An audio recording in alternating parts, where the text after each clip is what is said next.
The Astral Plane, its Scenery, Inhabitants and Phenomena, by C. W. Ledbetter. Introduction. Reference to the Astral Plane, or Kamaloka as it is called in Sanskrit, has frequently been made by theosophical writers, and a good deal of information on the subject of this realm of nature is to be found scattered here and there in our books. But there is not, so far as I am aware, any single volume to which one can turn for a complete summary of the facts at present known to us about this interesting region. The object of this manual is to collect and make some attempt to arrange this scattered information, and also to supplement it slightly in cases where new facts have come to our knowledge. It must be understood that any such additions are only the result of the investigations of a few explorers, and must not therefore be taken as in any way authoritative, but are given simply for what they are worth. On the other hand, every precaution in our power has been taken to ensure accuracy, no fact, old or new, being admitted to this manual unless it has been confirmed by the testimony of at least 2 independent trained investigators among ourselves, and has also been passed as correct by older students whose knowledge on these points is necessarily more greater than ours. It is hoped, therefore, that this account of the Astral Plane, though it cannot be considered as quite complete, may yet be found reliable as far as it goes. The first point which it is necessary to make clear in describing this Astral Plane is its absolute reality. Of course, in using that word, I am not speaking from that metaphysical standpoint from which all but the one unmanifested is unreal because impermanent. I am using the word in its plain everyday sense, and I mean by it that the objects and inhabitants of the Astral Plane are real in exactly the same way as our own bodies, our furniture, our houses or monuments are real as Charing Cross, to quote an expressive remark from one of the earliest theosophical works. They will no more endure for ever than will objects on the physical plane, but they are nevertheless realities from our point of view while they last, realities which we cannot afford to ignore merely because the majority of mankind is as yet unconscious, or but vaguely conscious of their existence. There appears to be considerable misunderstanding even among theosophical students upon this question of the reality of the various planes of the universe. This may perhaps be partly due to the fact that the word plane has occasionally been very loosely used in our literature, writers speaking vaguely of the mental plane, the moral plane, and so on, and this vagueness has led many people to suppose that the information on the subject which is to be found in theosophical books is inexact and speculative, a mere hypothesis incapable of definite proof. No one can get a clear conception of the teachings of the wisdom religion until he has at any rate an intellectual grasp of the fact that in our solar system there exist perfectly definite planes, each with its own matter of different degrees of density, and that some of these planes can be visited and observed by persons who have qualified themselves for the work, exactly as a foreign country might be visited and observed, and that by comparison of the observations of those who are constantly working on these planes, evidence can be obtained of their existence and nature at least as satisfactory as that which most of us have for the existence of Greenland or Spitzbergen. The names usually given to these planes, taking them in order of materiality, rising from the denser to the finer, are the physical, the astral, the devachanic, the sushuptic, and the nirvanic. Higher than this last are 2 others, but they are so far above our present power of conception that for the moment they may be left out of consideration. Now it should be understood that the matter of each of these planes differs from that of the one below it in the same way as, though to a much greater degree than, vapour differs from solid matter. In fact, the states of matter which we call solid, liquid, and gaseous are merely the 3 lowest subdivisions of the matter belonging to this one physical plane. The astral region, which I am to attempt to describe, is the second of these great planes of nature, the next above or within that physical world with which we are all familiar. It has often been called the realm of illusion, not that it is itself any more illusory than the physical world, but because of the extreme unreliability of the impressions brought back from it by the untrained seer. This is to be accounted for mainly by two remarkable characteristics of the astral world. First, that many of its inhabitants have a marvellous power of changing their forms with Protean rapidity, and also of casting practically unlimited glamour over those with whom they choose to sport. And secondly, that sight on that plane is a faculty very different from, and much more extended than physical vision. An object is seen, as it were, from all sides at once, the inside of a solid being as plainly open to the view as the outside.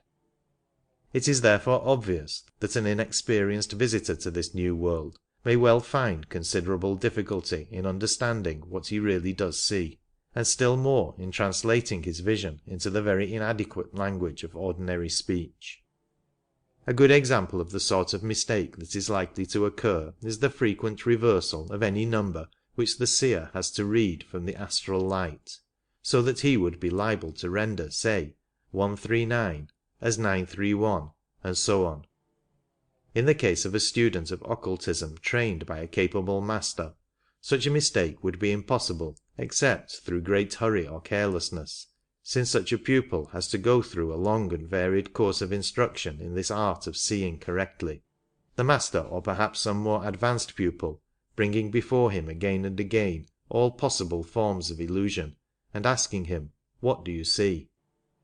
Any errors in his answers are then corrected and their reasons explained, until by degrees the neophyte acquires a certainty and confidence in dealing with the phenomena of the astral plane which far exceeds anything possible in physical life. But he has to learn not only to see correctly, but to translate the memory of what he has seen accurately from one plane to the other, and to assist him in this he is trained to carry his consciousness without break from the physical plane to the astral or devachanic and back again, for until that can be done there is always a possibility that his recollections may be partially lost or distorted during the blank interval which separates his periods of consciousness on the various planes. When the power of bringing over the consciousness is perfectly acquired, the pupil will have the advantage of the use of all the astral faculties, not only while out of his body during sleep or trance, but also while fully awake in ordinary physical life. It has been the custom of some theosophists to speak with scorn of the astral plane, and treat it as entirely unworthy of attention, but that seems to me a somewhat mistaken view.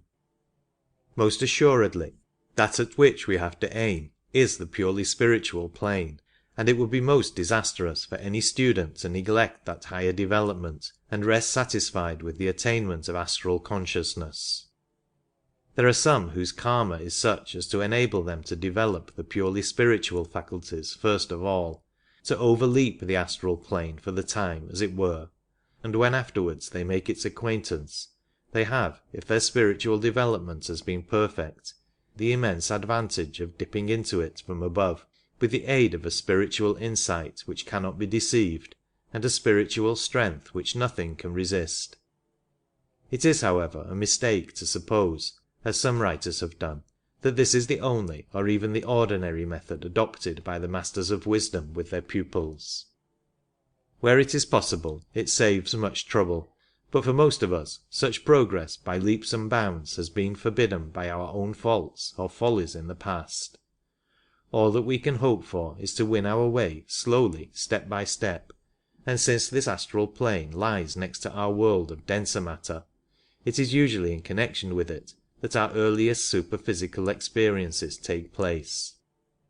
It is therefore by no means without interest to those of us who are but beginners in these studies, and a clear comprehension of its mysteries may often be of the greatest importance to us, not only by enabling us to understand many of the phenomena of the séance room, of haunted houses, etc., which would otherwise be inexplicable, but also to guard ourselves and others from possible dangers. The first introduction to this remarkable region comes to people in various ways. Some only once in their whole lives, under some unusual influence, become sensitive enough to recognize the presence of one of its inhabitants, and perhaps, because the experience does not repeat itself, come in time to believe that on that occasion they must have been the victims of hallucination. Others find themselves with increasing frequency seeing and hearing something to which those around them are blind and deaf. Others again, and perhaps this is the commonest experience of all, begin to recollect with greater and greater clearness that which they have seen or heard on that other plane during sleep. Among those who make a study of these subjects, some try to develop the astral sight by crystal gazing or other methods, while those who have the inestimable advantage of the direct guidance of a qualified teacher will probably be placed upon that plane for the first time under his special protection, which will be continued until, by the application of various tests, he has satisfied himself that the pupil is proof against any danger or terror that he is likely to encounter. But however it may occur, the first actual realization that we are all the while in the midst of a great world full of active life, of which most of us are nevertheless entirely unconscious, cannot but be, to some extent, a memorable epoch in a man's existence. So abundant and so manifold is this life of the astral plane that at first it is absolutely bewildering to the neophyte, and even for the more practised investigator it is no easy task to attempt to classify and to catalogue it. If the explorer of some unknown tropical forest were asked not only to give a full account of the country through which he had passed, with accurate details of its vegetable and mineral productions, but also to state the genus and species of every one of the myriad insects, birds, beasts, and reptiles which he had seen, he might well shrink, appalled at the magnitude of the undertaking. Yet even this affords no parallel to the embarrassments of the psychic investigator, for in his case matters are further complicated, first by the difficulty of correctly translating from that plane to this the recollection of what he has seen, and secondly by the utter inadequacy of ordinary language to express much of what he has to report. However, just as the explorer on the physical plane would probably commence his account of a country by some sort of general description of its scenery and characteristics, so it will be well to begin this slight sketch of the astral plane by endeavouring to give some idea of the scenery which forms the background of its marvellous and ever-changing activities. Yet here at the outset an almost insuperable difficulty confronts us in the extreme complexity of the matter. All who see fully on that plane agree that to attempt to call up before those whose eyes are as yet unopened a vivid picture of this astral scenery is like speaking to a blind man of the exquisite variety of tints in a sunset sky. However detailed and elaborate the description may be, there is no certainty that the idea presented before the hearer's mind will be an adequate representation of the truth. End of Part 1.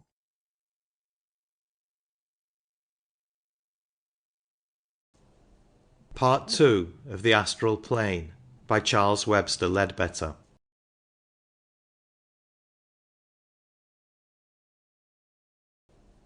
Scenery. First of all, then, it must be understood that the astral plane has 7 subdivisions, each of which has its corresponding degree of materiality and its corresponding condition of matter. Now, numbering these from the highest and least material downwards, we find that they naturally fall into 3 classes, divisions 1, 2, and 3 forming one such class, and 4, 5, and 6 another, while the 7th and lowest of all stands alone. The difference between the matter of one of these classes and the next would be commensurable with that between a solid and a liquid, while the difference between the matter of the subdivisions of a class would rather resemble that between 2 kinds of solid, such as, say, steel and sand. Putting aside for the moment the 7th, we may say that divisions 4, 5, and 6 of the astral plane have for their background the physical world we live in and all its familiar accessories. Life on the 6th division is simply our ordinary life on this earth, minus the physical body and its necessities, while as it ascends through the 5th and 4th divisions it becomes less and less material and is more and more withdrawn from our lower world and its interests. The scenery of these lower divisions, then, is that of the earth as we know it, but it is also very much more, for when looked at from this different standpoint with the assistance of the astral senses, even purely physical objects present a very different appearance. As has already been mentioned, they are seen by one whose eyes are fully opened, not as usual from one point of view, but from all sides at once, an idea in itself sufficiently confusing. And when we add to this that every particle in the interior of a solid body is as fully and clearly visible as those on the outside, it will be comprehended that under such conditions even the most familiar objects may at first be totally unrecognizable. Yet a moment's consideration will show that such vision approximates much more closely to true perception than does physical sight. Looked at on the astral plane, for example, the sides of a glass cube would all appear equal, as they really are, while on the physical plane we see the further side in perspective, that is, it appears smaller than the nearer side, which is of course a mere illusion. It is this characteristic of astral vision which has led to its sometimes being spoken of as sight in the fourth dimension, a very suggestive and expressive phrase. But in addition to these possible sources of error, matters are further complicated by the fact that astral sight cognizes forms of matter which, while still purely physical, are nevertheless invisible under ordinary conditions. Such, for example, are the particles composing the atmosphere, all the various emanations which are always being given out by everything that has life, and also 4 grades of a still finer order of physical matter, which, for want of more distinctive names, must all be described as etheric. The latter form a kind of system by themselves, freely interpenetrating all other physical matter, and the investigation of their vibrations and the manner in which various higher forces affect them would in itself constitute a vast field of deeply interesting study for any man of science who possessed the requisite sight for its examination. Even when our imagination has fully grasped all that is comprehended in what has already been said, we do not yet understand half the complexity of the problem, for besides all these new forms of physical matter, we have to deal with the still more numerous and perplexing subdivisions of astral matter. We must note, firstly, that every material object, every particle even, has its astral counterpart, and this counterpart is itself not a simple body, but is usually extremely complex, being composed of various kinds of astral matter. In addition to this, each living creature is surrounded with an atmosphere of its own, usually called its aura, and in the case of human beings this aura forms of itself a very fascinating branch of study. It is seen as an oval mass of luminous mist of highly complex structure, and from its shape has sometimes been called the auric egg. Theosophical readers will hear with pleasure that even at the early stage of his development, at which the pupil begins to acquire this astral sight, he is able to assure himself by direct observation of the accuracy of the teaching given through our great founder, Madame Blavatsky, on the subject of some at least of the 7 principles of man. In regarding his fellow man, he no longer sees only his outer appearance. Exactly coextensive with that physical body, he clearly distinguishes the etheric double, which in theosophical literature has usually been called the linga sharira, while the jiva, as it is absorbed and specialized into prana, as it circulates in rosy light throughout the body, as it eventually radiates from the healthy person in its altered form, is also perfectly obvious. Most brilliant and easily seen of all perhaps, though belonging to quite a different order of matter, the astral, is the karmic aura, which expresses by its vivid and ever-changing flashes of colour the different desires which sweep across the man's mind from moment to moment. This is the true astral body. Behind that, and consisting of a finer grade of matter, that of the rupa levels of devachan, lies the devachanic body or aura of the lower manas, whose colours, changing only by slow degrees as the man lives his life, show the disposition and character of the personality. While still higher and infinitely more beautiful, where at all clearly developed, is the living light of the karana sharira, the aura or vehicle of the higher manas, which shows the stage of development of the real ego in its passage from birth to birth. But to see these, the pupil must have developed something more than mere astral vision. It will save the student much trouble if he learns at once to regard these auras not as mere emanations, but as the actual manifestation of the ego on their respective planes, if he understands that it is the auric egg which is the real man, not the physical body which on this plane crystallizes in the middle of it. So long as the reincarnating ego remains upon the plane which is his true home in the arupa levels of Devachan, the body which he inhabits is the Karana Sharira.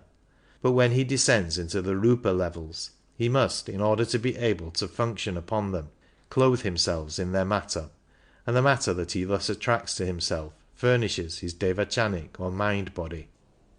Similarly, descending into the astral plane, he forms his astral or karmic body out of its matter, though of course still retaining all the other bodies. And on his still further descent to this lowest plane of all, the physical body is formed in the midst of the auric egg, which thus contains the entire man. Fuller accounts of these auras will be found in transaction number 18 of the London Lodge, and in a recent article of mine in the Theosophist. But enough has been said here to show that as they all occupy the same space, which by the way they share also with the physical health aura, the finer interpenetrating the grosser, it needs careful study and much practice to enable the neophyte to distinguish clearly at a glance the one from the other. Nevertheless, the human aura, or more usually some one part of it only, is not infrequently one of the first purely astral objects seen by the untrained, though in such a case its indications are naturally very likely to be misunderstood. Though the karmic aura, from the brilliancy of its flashes of colour, may often be more conspicuous, the nerve ether and the etheric double are really of a much denser order of matter, being strictly speaking within the limits of the physical plane, though invisible to ordinary sight. It has been the custom in theosophical literature to describe the Linga Sharira as the astral counterpart of the human body, the word astral having been usually applied to everything beyond the cognition of our physical senses. As closer investigation enables us to be more precise in the use of our terms, however, we find ourselves compelled to admit much of this invisible matter as purely physical, and therefore to define the Linga Sharira no longer as the astral, but as the etheric double. This seems an appropriate name for it, since it consists of various grades of that matter which scientists call ether, though this proves on examination to be not a separate substance, as has been generally supposed, but a condition of finer subdivision than the gaseous, to which any kind of physical matter may be reduced by the application of the appropriate forces. The name etheric double will therefore for the future be used in theosophic writings instead of Linga Sharira, and this change will not only give us the advantage of an English name, which is clearly indicative of the character of the body to which it is applied,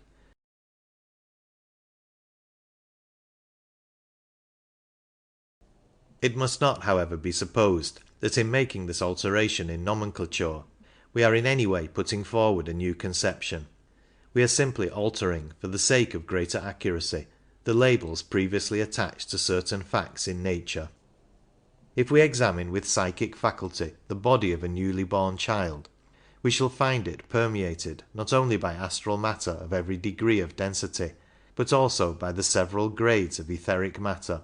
and if we take the trouble to trace these inner bodies backwards to their origin, we find that it is of the latter that the etheric double, the mould upon which the physical body is built up, is formed by the agents of the lords of karma, while the astral matter has been gathered together by the descending ego, not of course consciously but automatically, as he passes through the astral plane. When it is remembered that these four subdivisions of matter are made up of numerous combinations, which in their turn form aggregations that enter into the composition of the atom, of the so-called element of the chemist, it will be seen that this second principle of man is highly complex, and the number of its possible variations practically infinite, so that, however complicated and unusual a man's karma may be, the Lipika are able to give a mould in accordance with which a body exactly suiting it can be formed. One other point deserves mention in connection with the appearance of physical matter when looked at from the astral plane, and that is that the astral vision possesses the power of magnifying at will the minutest physical particle to any desired size, as though by a microscope, though its magnifying power is enormously greater than that of any microscope ever made or ever likely to be made. The hypothetical molecule and atom postulated by science are therefore visible realities to the occult student, though the latter recognizes them as much more complex in their nature than the scientific man has yet discovered them to be. Here again is a vast field of study of absorbing interest, to which a whole volume might readily be devoted, and a scientific investigator who should acquire this astral sight in perfection would not only find his experiments with ordinary and known phenomena immensely facilitated, but would also see stretching before him entirely new vistas of knowledge, needing more than a lifetime for their thorough examination. For example, one curious and very beautiful novelty brought to his notice by the development of this vision would be the existence of other and entirely different colours beyond the limits of the ordinary visible spectrum, the ultra-red and ultraviolet rays which science has discovered by other means being plainly perceptible to astral sight. We must not, however, allow ourselves to follow these fascinating bypaths, but must resume our endeavour to give a general idea of the appearance of the astral plane. It will by this time be obvious that though, as above stated, the ordinary objects of the physical world form the background to life on certain levels of the astral plane, yet so much more is seen of their real appearance and characteristics that the general effect differs widely from that with which we are familiar. For the sake of illustration, take a rock as an example of the simpler class of objects.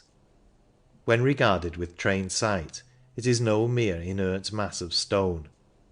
First of all, the whole of the physical matter of the rock is seen, instead of a very small part of it. Secondly, the vibrations of its physical particles are perceptible. Thirdly, it is seen to possess an astral counterpart, composed of various grades of astral matter, whose particles are also in constant motion. Fourthly, the jiva, or universal life, is seen to be circulating through it and radiating from it. Fifthly, an aura will be seen surrounding it, though this is, of course, much less extended and varied than in the case of the higher kingdoms. Sixthly, its appropriate elemental essence is seen permeating it, ever active but ever fluctuating. In the case of the vegetable, animal, and human kingdoms, the complications are naturally much more numerous. It may be objected by some readers that no such complexities as these are described by most of the psychics who occasionally get glimpses of the astral world, nor are they reported at séances by the entities that manifest there. But this is readily accounted for. Few untrained persons on that plane, whether living or dead, see things as they really are until after very long experience. Even those who do see fully are often too dazed and confused to understand or remember, and among the very small minority who both see and remember, there are hardly any who can translate the recollection into language on our lower plane. Many untrained psychics never examine their visions scientifically at all. They simply obtain an impression which may be quite correct, but may also be half false, or even wholly misleading. All the more probable does the latter hypothesis become when we take into consideration the frequent tricks played by sportive denizens of the other world, against which the untrained person is usually absolutely defenceless. It must also be remembered that the regular inhabitant of the astral plane, whether he be human or elemental, is under ordinary circumstances conscious only of the objects of that plane, physical matter being to him as entirely invisible as is astral matter to the majority of mankind. Since, as before remarked, every physical object has its astral counterpart which would be visible to him, it may be thought that the distinction is a trivial one, yet it is an essential part of the symmetrical conception of the subject. If, however, an astral entity constantly works through a medium, these finer astral senses may gradually be so coarsened as to become insensible to the higher grades of matter on their own plane, and to include in their purview the physical world as we see it instead. But only the trained visitor from this life, who is fully conscious on both planes, can depend upon seeing both clearly and simultaneously. Be it understood then that the complexity exists, and that only when it is fully perceived and scientifically unravelled is there perfect security against deception or mistake. For the seventh or lowest subdivision of the astral plane, also this physical world of ours may be said to be the background, though what is seen is only a distorted and partial view of it, since all that is light and good and beautiful seems invisible. It was thus described 4,000 years ago in the Egyptian papyrus of the scribe Ani.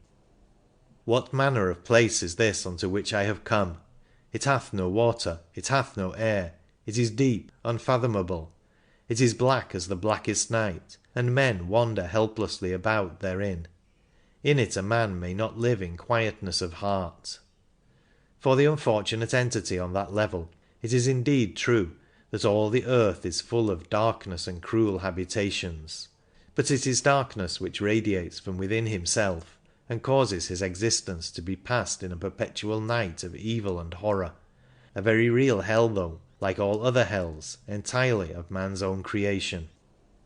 Most students find the investigation of this section an extremely unpleasant task, for there appears to be a sense of density and gross materiality about it, which is indescribably loathsome to the liberated astral body, causing it the sense of pushing its way through some black viscous fluid, while the inhabitants and influences encountered there are also usually exceedingly undesirable. The first, second and third subdivisions seem much further removed from this physical world, and correspondingly less material. Entities inhabiting these levels lose sight of the earth and its belongings.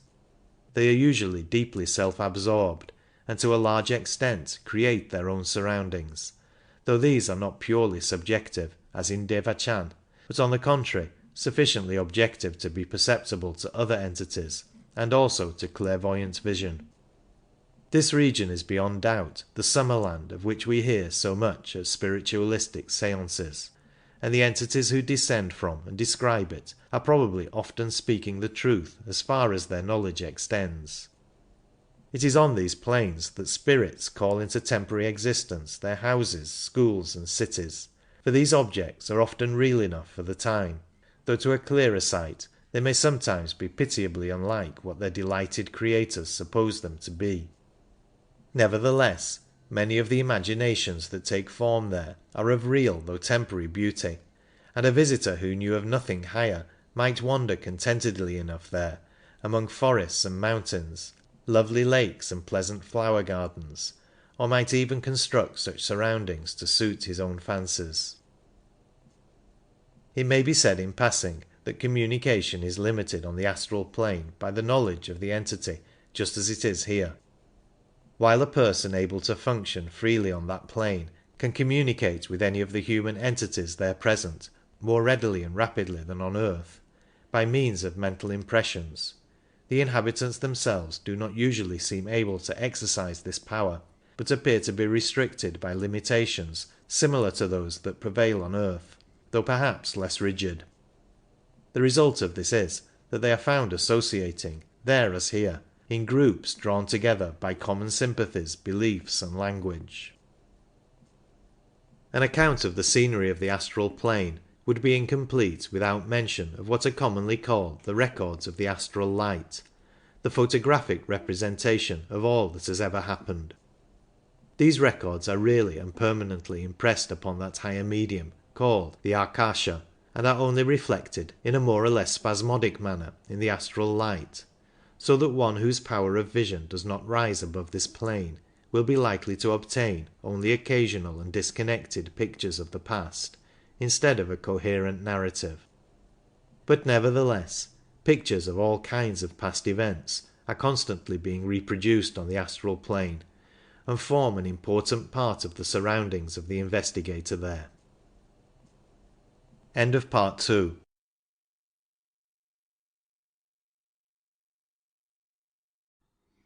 Part 3 of The Astral Plane by C. W. Ledbetter.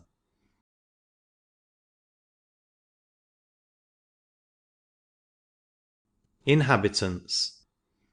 Having sketched in, however slightly, the background of our picture, we must now attempt to fill in the figures, to describe the inhabitants of the astral plane.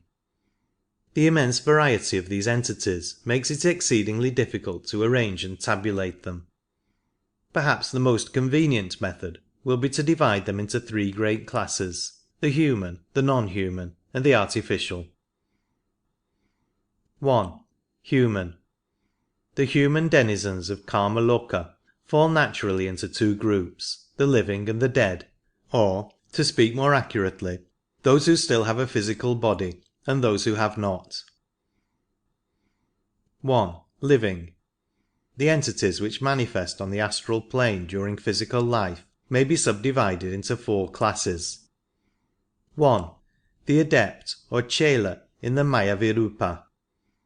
This body is the artificial vehicle used on the four lower or Rupa divisions of the Devachanic plane by those capable of functioning there during earth life, and is formed out of the substance of the mind body.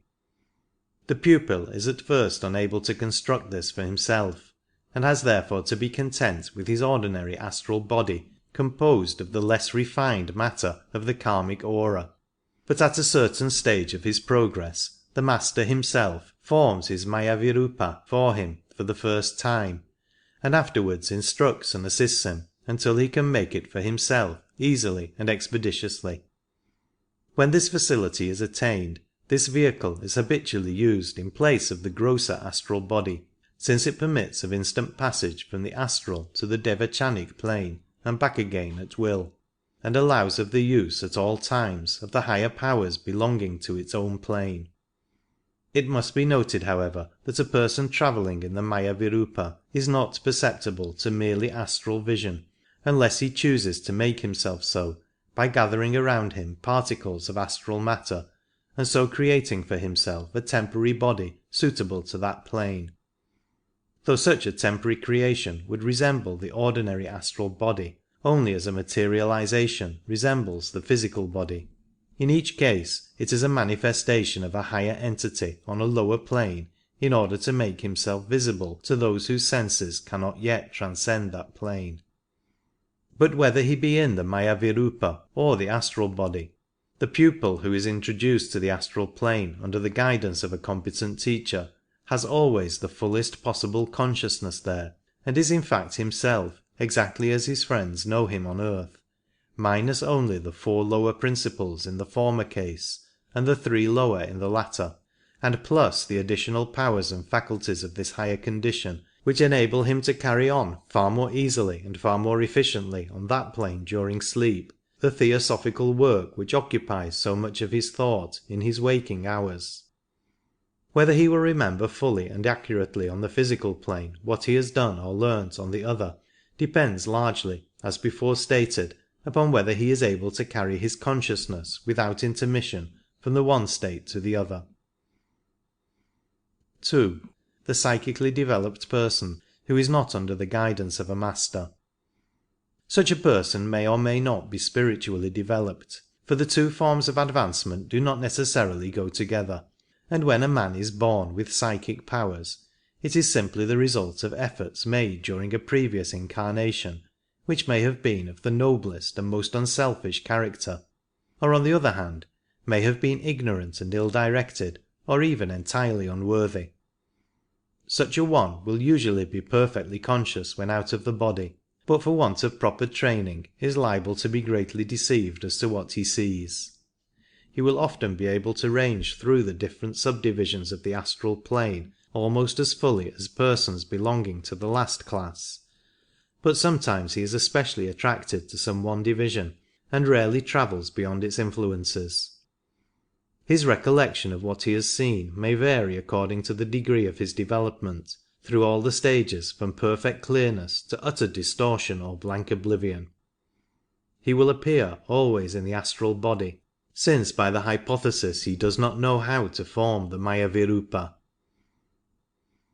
3. The ordinary person.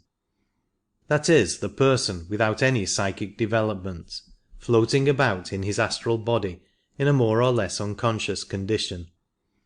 In deep slumber, the higher principles in their astral vehicle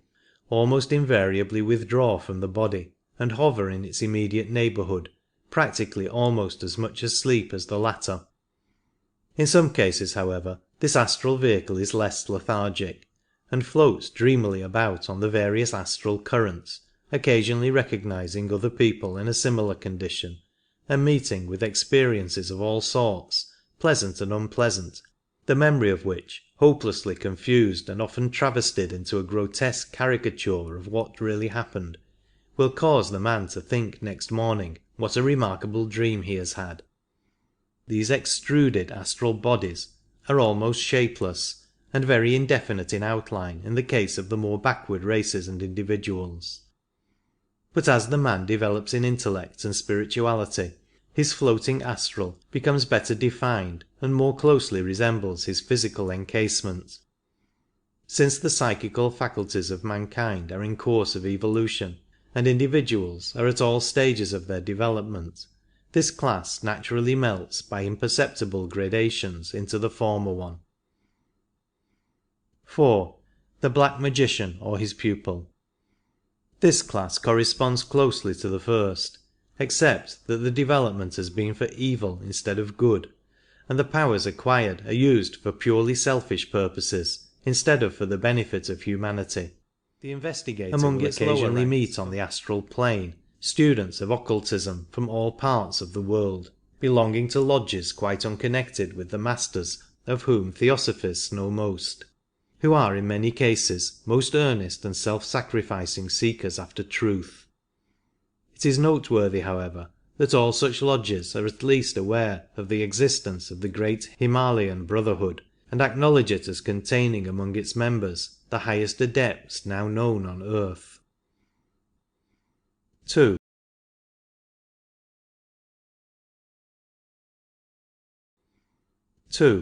Dead.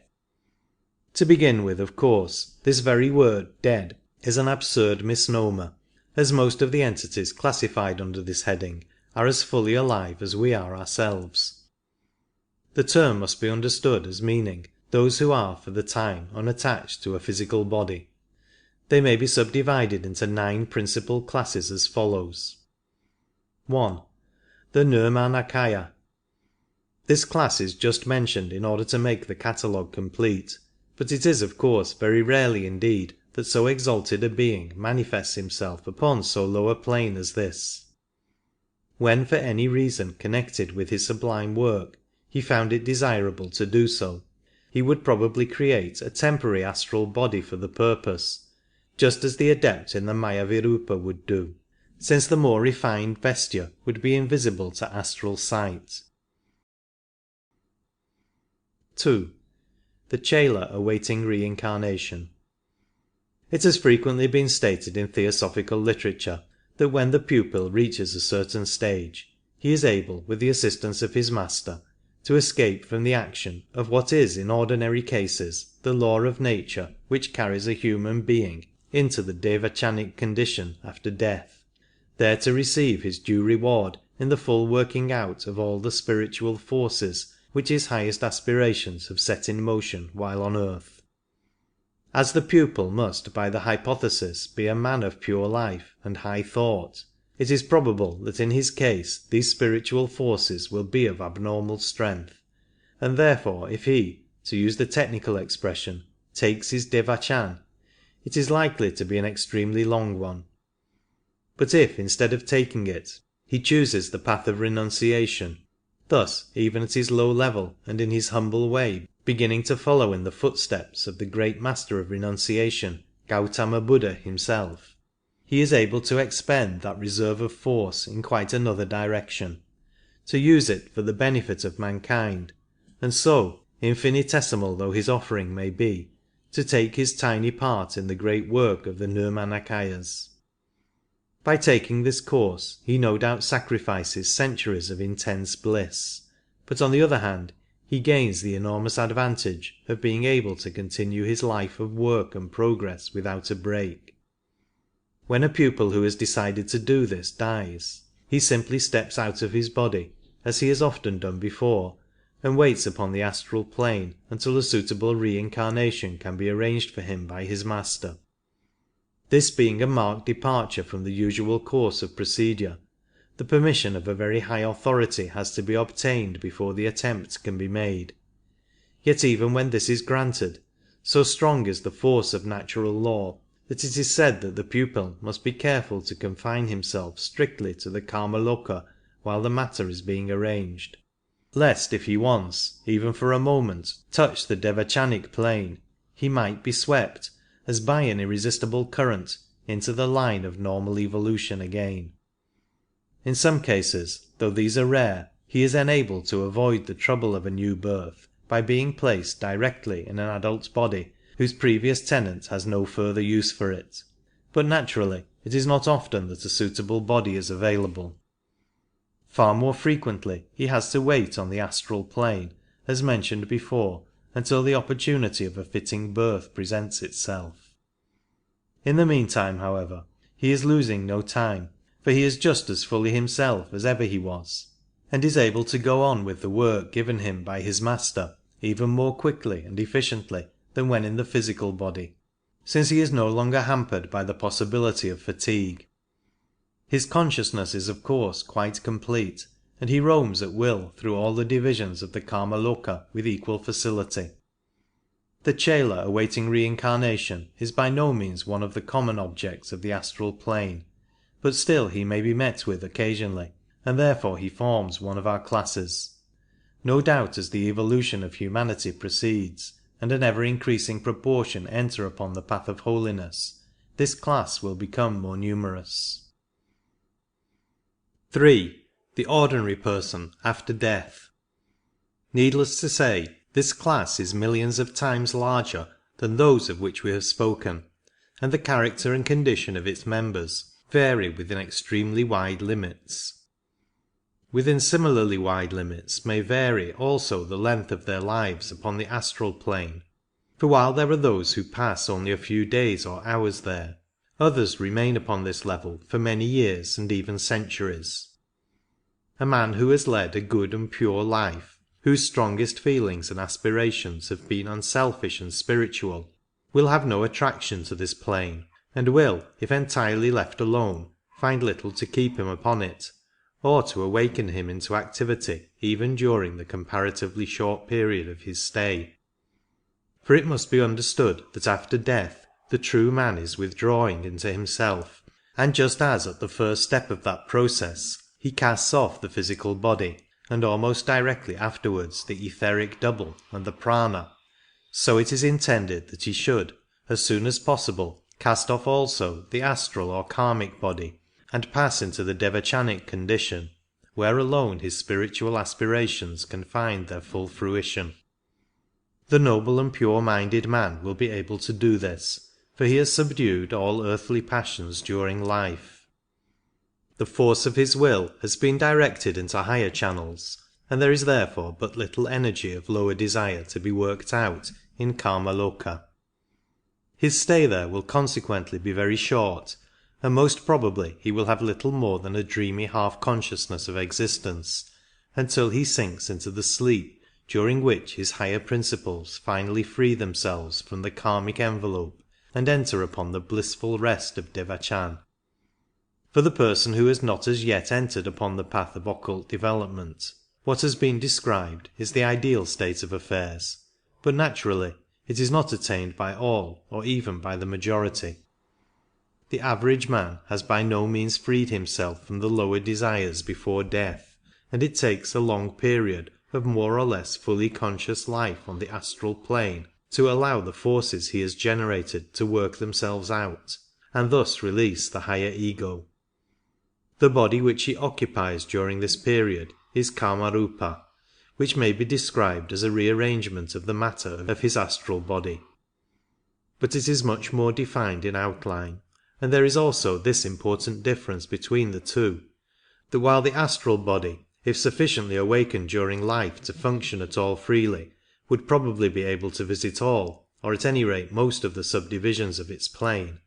the Kamarupa has not that liberty, but is strictly confined to that level to which its affinities have drawn it. It has, however, a certain kind of progress connected with it, for it generally happens that the forces a man has set in motion during earth life need for their appropriate working out a sojourn on more divisions than one of the Kamaloka, and when this is the case a regular sequence is observed, commencing with the lowest, so that when the Kamarupa has exhausted its attractions to one level, the greater part of its grosser particles fall away and it finds itself in affinity with a somewhat higher state of existence. Its specific gravity, as it were, is constantly decreasing, and so it steadily rises from the denser to the lighter strata, pausing only when it is exactly balanced for a time. This is evidently the explanation of a remark frequently made by the entities which appear at seances, to the effect that they are about to rise to a higher sphere, from which it will be impossible or not so easy to communicate through a medium. And it is, as a matter of fact, true that a person upon the highest subdivision of this plane would find it almost impossible to deal with any ordinary medium. It ought perhaps to be explained here that the definiteness of outline which distinguishes the Kamarupa from the astral body is of an entirely different character from that definiteness which was described as a sign of progress in the astral of the man before death. There can never be any possibility of confusion between the two entities, for while in the case of the man attached to a physical body the different orders of astral particles are all inextricably mingled and ceaselessly changing their position, after death their activity is much more circumscribed, since they then sort themselves according to their degree of materiality, and become, as it were, a series of sheaths or shells surrounding him, the grossest being always outside, and so dissipating before the others. This dissipation is not necessarily complete, the extent to which it is carried being governed by the power of Manas to free itself from its connection with any given level, and on this also, as will be seen later, the nature of the shade depends.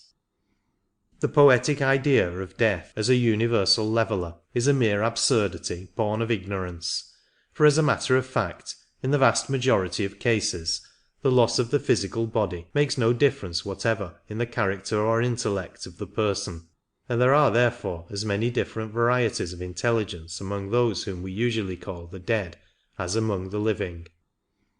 The popular religious teaching of the West as to man's post-mortem adventures has long been so wildly inaccurate that even intelligent people are often terribly puzzled when they recover consciousness in Kamaloka after death. The condition in which the new arrival finds himself differs so radically from what he has been led to expect that it is no uncommon case for him to refuse at first to believe that he has passed through the portals of death at all. Indeed, of so little practical value is our much vaunted belief in the immortality of the soul, that most people consider the very fact that they are still conscious an absolute proof that they have not died. The horrible doctrine of eternal punishment, too, is responsible for a vast amount of most pitiable and entirely groundless terror among those newly arrived in Kamaloka, who in many cases spend long periods of acute mental suffering before they can free themselves from the fatal influence of that hideous blasphemy, and realize that the world is governed not according to the caprice of some demon who gloats over human anguish, but according to a benevolent and wonderfully patient law of evolution. Many members of the class we are considering do not really attain an intelligent appreciation of this fact at all, but drift through their astral interlude in the same aimless manner in which they have spent the physical portion of their lives. Thus in Kamaloka, exactly as on earth, there are the few who comprehend something of their position and know how to make the best of it, and many who have not yet acquired that knowledge, and there, just as here, the ignorant are rarely ready to profit by the advice or example of the wise. But of whatever grade the entity's intellect may be, it is always a fluctuating and on the whole a gradually diminishing quantity, for the lower Manas is being drawn in opposite directions by the higher triad which acts on it from above its level, and the Karma which operates from below, and therefore it oscillates between the two attractions, with an ever-increasing tendency towards the former as the karmic forces wear themselves out. And here comes in the evil of what is called at seances the development of a spirit through a medium,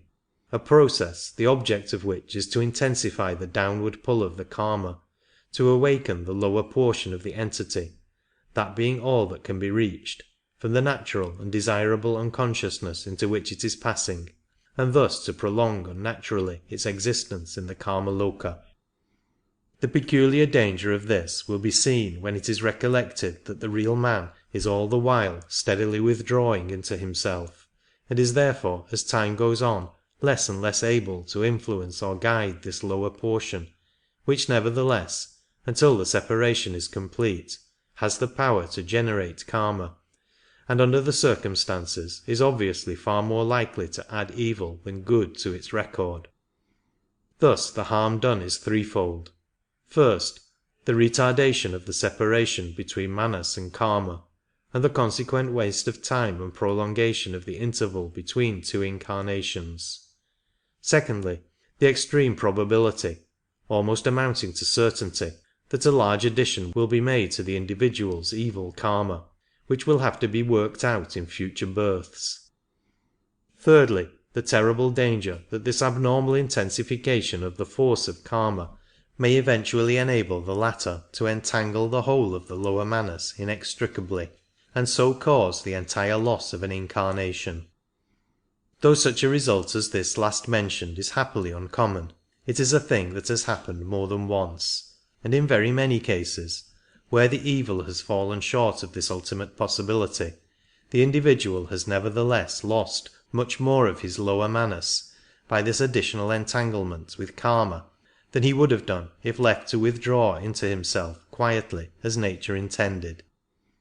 It is not denied that a certain amount of good may occasionally be done to very degraded entities at spiritualistic circles, but the intention of nature obviously is that such assistance should be given, as it frequently is, by occult students who are able to visit the astral plane during earth life, and have been trained by competent teachers to deal, by whatever methods may be most helpful, with the various cases which they encounter. It will be readily seen that such a scheme of help, carrying with it as it does the possibility of instant reference to higher authorities in any doubtful case, is infinitely safer than any casual assistance obtained through a medium who may be, and indeed generally is, entirely ignorant of the laws governing spiritual evolution, and who is as liable to the domination of evil or mischievous influences as of good ones. Apart altogether from any question of development through a medium,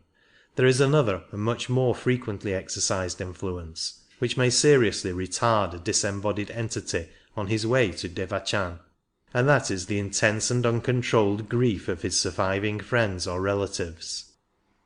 It is one among many melancholy results of the terribly inaccurate and even irreligious view that we in the West have for centuries been taking of death,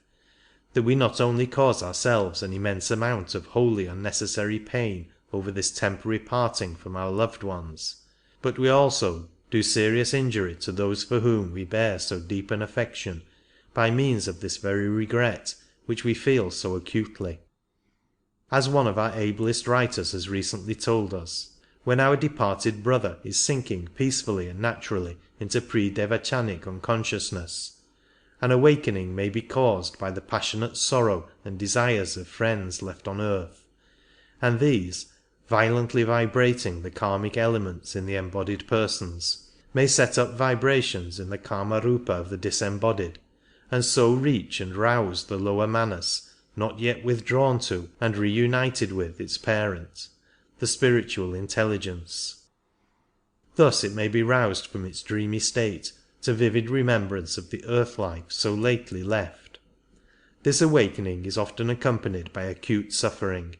and even if this be avoided, the natural process of the triad freeing itself is rudely disturbed, and the completion of its freedom is delayed. Death and After, page 32. It would be well if those whose loved ones have passed on before them would learn from these undoubted facts the duty of restraining, for the sake of those dear ones, a grief which, however natural it may be, is yet in its essence selfish. Not that the occult teaching counsels forgetfulness of the dead, far from it, but it does suggest that a man's affectionate remembrance of his departed friend is a force which, if properly directed into the channel of earnest good wishes for his progress towards Devachan and his quiet passage through Kamaloka, might be of real value to him, whereas when wasted in mourning for him and longing to have him back again, it is not only useless but harmful. It is with a true instinct that the Hindu religion prescribes its Shraddha ceremonies, and the Catholic Church its prayers for the dead. It sometimes happens, however, that the desire for communication is from the other side, and that an entity of the class we are considering has something which it specially desires to say to those whom it has left behind. Occasionally this message is an important one, such as, for example, an indication of the place where a missing will is concealed. But more often it seems to us quite trivial. Still, whatever it may be, if it is firmly impressed upon the mind of the dead person, it is undoubtedly desirable that he should be enabled to deliver it, as otherwise the anxiety to do so would perpetually draw his consciousness back into the earth life and prevent him from passing to higher spheres. In such a case, a psychic who can understand him, or a medium through whom he can write or speak, is of real service to him. It should be observed that the reason why he cannot usually write or speak without a medium is that one state of matter can ordinarily act only upon the state next below it, and, as he now has no denser matter in his organism than that of which the Kamarupa is composed, he finds it impossible to set up vibrations in the physical substance of the air, or to move the physical pencil without borrowing living matter of the intermediate order contained in the etheric double, by means of which an impulse can readily be transferred from the one plane to the other.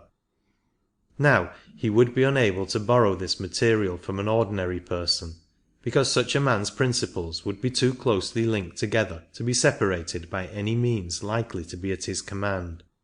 But the very essence of mediumship is the ready separability of the principles. So from a medium he can draw without difficulty the matter he needs for his manifestation, whatever it may be. When he cannot find a medium, or does not understand how to use one, he sometimes makes clumsy and blundering endeavours to communicate on his own account, and by the strength of his will he sets elemental forces blindly working, perhaps producing such apparently aimless manifestations as stone-throwing, bell-ringing, etc. It consequently frequently happens that a psychic or medium going to a house where such manifestations are taking place may be able to discover what the entity who produces them is attempting to say or do, and may thus put an end to the disturbance. This would not, however, invariably be the case, as these elemental forces are occasionally set in motion by entirely different causes. But for one entity who is earthbound by the desire to communicate with his surviving friends, there are thousands who, if left alone, would never think of doing so, although when the idea is suggested to them through a medium they will respond to it readily enough, for since during earth life their interests were probably centred less in spiritual than in worldly affairs, it is not difficult to reawaken in them vibrations sympathetic to matters connected with the existence they have so lately left.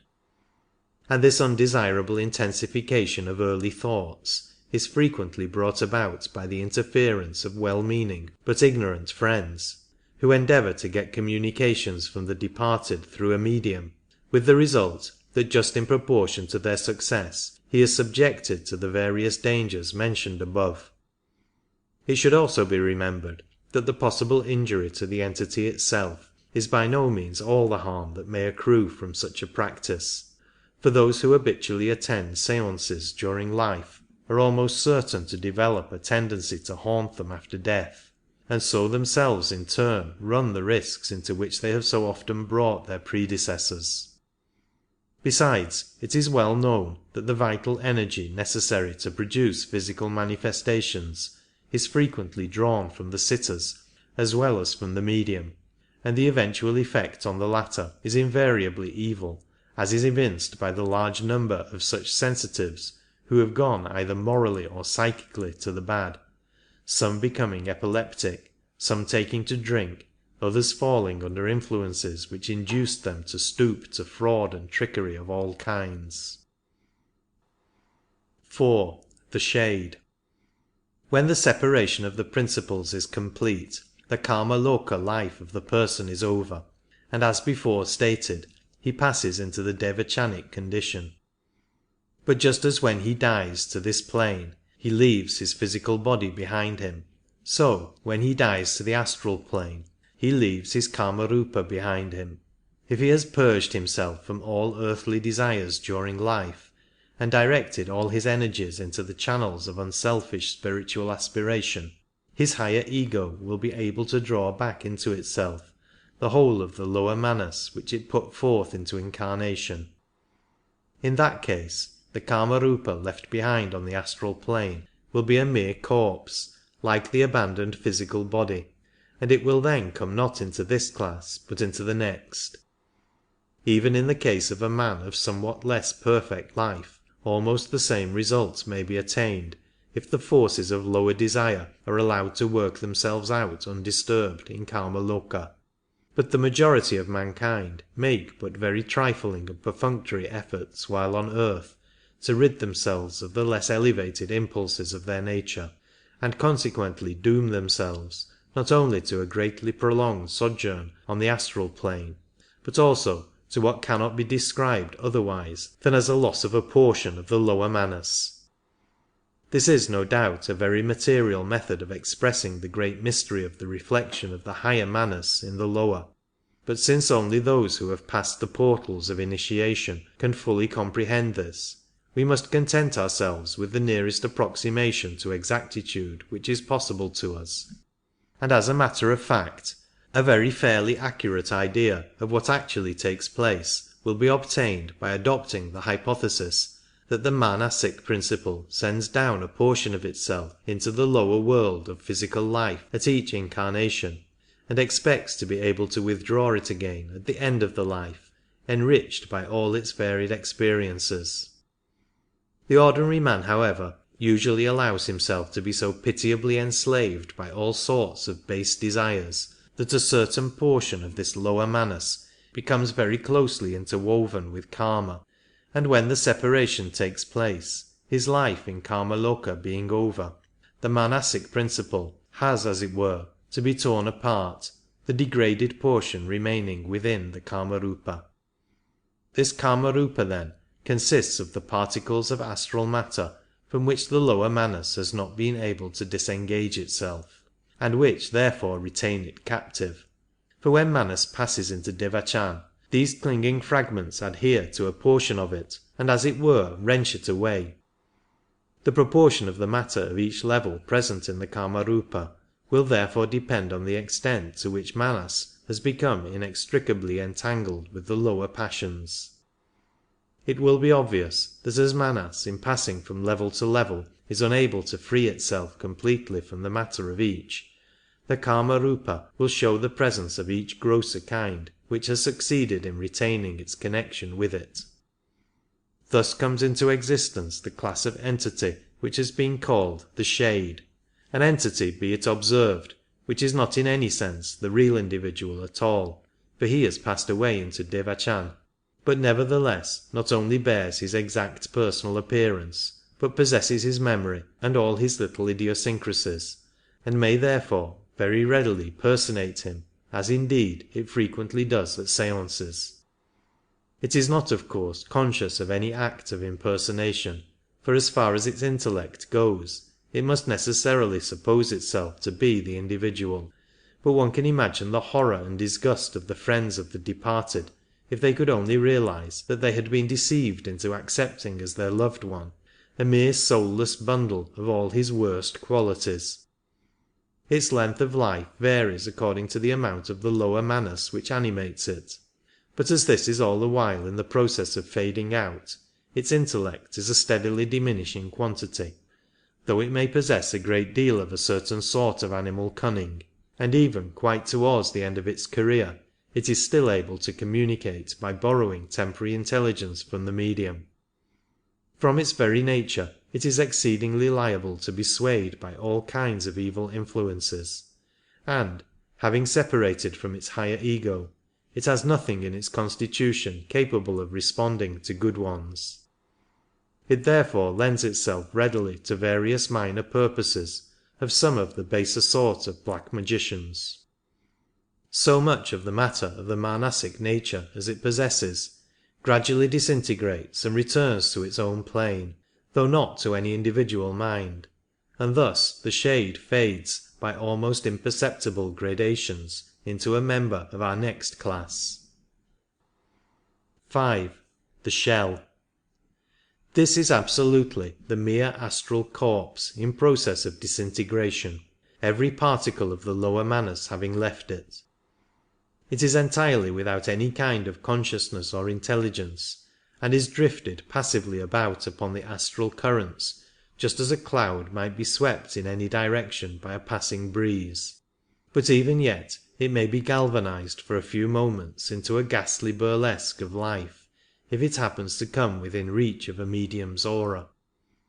Under such circumstances it will still exactly resemble its departed personality in appearance, and may even reproduce to some extent his familiar expressions or handwriting,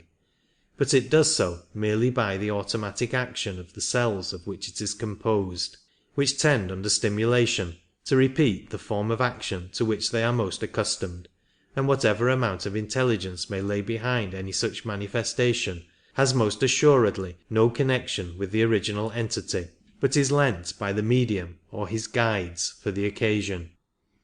It is, however, more frequently temporarily vitalized in quite another manner, which will be described under the next head. It has also the quality of being still blindly responsive to such vibrations, usually of the lowest order, as were frequently set up in it during its last stage of existence as a shade, and consequently persons in whom evil desires or passions are predominant will be very likely, when they attend physical seances, to find these intensified, and as it were thrown back upon them by the unconscious shells. There is also another variety of corpse which it is necessary to mention under this head, though it belongs to a much earlier stage of man's post-mortem history. It has been stated above that after the death of the physical body the Kama-rupa is comparatively quickly formed, and the etheric double cast off, this latter body being destined to slow disintegration, precisely as is the Kama-rupic shell at a later stage of the proceedings. This etheric shell, however, is not to be met with drifting aimlessly about, as is the variety with which we have hitherto been dealing. On the contrary, it remains within a few yards of the decaying physical body, and since it is readily visible to anyone even slightly sensitive, it is accountable for many of the commonly current stories of churchyard ghosts. A psychically developed person passing one of our great cemeteries will see hundreds of these bluish-white misty forms hovering over the graves where are laid the physical vestures which they have recently left, and as they, like their lower counterparts, are in various stages of disintegration, the sight is by no means a pleasant one. This also, like the other kind of shell, is entirely devoid of consciousness and intelligence, and though it may under certain circumstances be galvanized into a very horrible form of temporary life, this is possible only by means of some of the most loathsome rites of one of the worst forms of black magic, about which the less said the better. It will thus be seen that in the successive stages of his progress from earth life to Devachan, man casts off and leaves to slow disintegration no less than 3 corpses: the physical body, the etheric double, and the Kama-rupa, all of which are by degrees resolved into their constituent elements and utilized anew on their respective planes by the wonderful chemistry of nature. 6. The vitalized shell. This entity ought not, strictly speaking, to be classified under the head human at all, since it is only its outer vesture, the passive, senseless shell, that was once an appanage of humanity. Such life, intelligence, desire, and will as it may possess are those of the artificial elemental animating it, and that, though in terrible truth a creation of man's evil thought, is not itself human. It will therefore perhaps be better to deal with it more fully under its appropriate class among the artificial entities, as its nature and genesis will be more readily comprehensible by the time that part of our subject is reached. Let it suffice here to mention that it is always a malevolent being, a true tempting demon, whose evil influence is limited only by the extent of its power.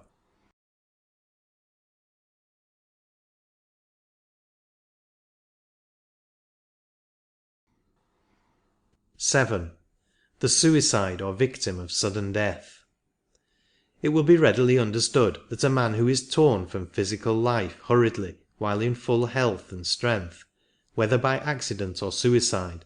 finds himself upon the astral plane under conditions differing considerably from those which surround one who dies either from old age or from disease. In the latter case, the hold of earthly desires upon the entity is more or less weakened, and probably the very grossest particles are already got rid of, so that the Kama-rupa will most likely form itself on the 6th or 5th subdivision of the Kama-loka, or perhaps even higher. The principles have been gradually prepared for separation, and the shock is therefore not so great. In the case of the accidental death or suicide, none of these preparations have taken place, and the withdrawal of the principles from their physical encasement has been very aptly compared to the tearing of the stone out of an unripe fruit. A great deal of the grossest kind of astral matter still clings around the personality, which is consequently held in the 7th or lowest subdivision of the Kama-loka. This has already been described as anything but a pleasant abiding place, yet it is by no means the same for all those who are compelled for a time to inhabit it. The victims of sudden death, whose earth lives have been pure and noble, have no affinity for this plane, and the time of their sojourn upon it is passed, to quote from an early letter on this subject, either in happy ignorance and full oblivion, or in a state of quiet slumber, a sleep full of rosy dreams. But on the other hand, if their earth lives have been low and brutal, selfish and sensual,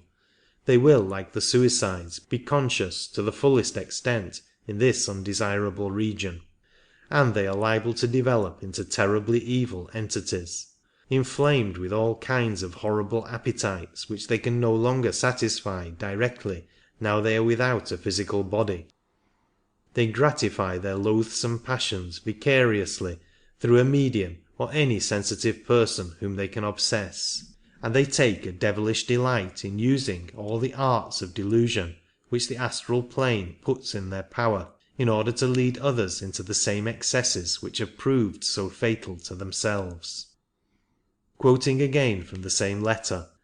these are the pisachas, the incubi and succubi of medieval writers, demons of thirst and gluttony, of lust and avarice, of intensified craft, wickedness and cruelty, provoking their victims to horrible crimes, and revelling in their commission. From this class and the last are drawn the tempters, the devils of ecclesiastical literature, but their power fails utterly before purity of mind and purpose. They can do nothing with a man unless he has first encouraged in himself the vices into which they seek to draw him. One whose psychic sight has been opened will often see crowds of these unfortunate creatures hanging round butchers' shops, public houses, or other even more disreputable places, wherever the gross influences in which they delight are to be found, and where they encounter men and women still in the flesh who are like-minded with themselves. For such an entity as one of these to meet with a medium with whom he is in affinity is indeed a terrible misfortune. Not only does it enable him to prolong enormously his dreadful life in Kamaloka, but it renews for perhaps an indefinite period his power to generate evil karma, and so prepare for himself a future incarnation of the most degraded character, besides running the risk of losing a large portion or even the whole of the lower manas. On this lowest level of the astral plane he must stay at least as long as his earthly life would have lasted if it had not been prematurely cut short. And if he is fortunate enough not to meet with a sensitive through whom his passions can be vicariously gratified, the unfulfilled desires will gradually burn themselves out, and the suffering caused in the process will probably go far towards working off the evil karma of the past life. The position of the suicide is further complicated by the fact that his rash act has enormously diminished the power of the higher ego to withdraw its lower portion into itself, and therefore has exposed him to manifold and great additional dangers. But it must be remembered that the guilt of suicide differs considerably, according to its circumstances, from the morally blameless act of Seneca or Socrates, through all degrees down to the heinous crime of the wretch who takes his own life in order to escape from the entanglements into which his villainy has brought him, and of course the position after death varies accordingly.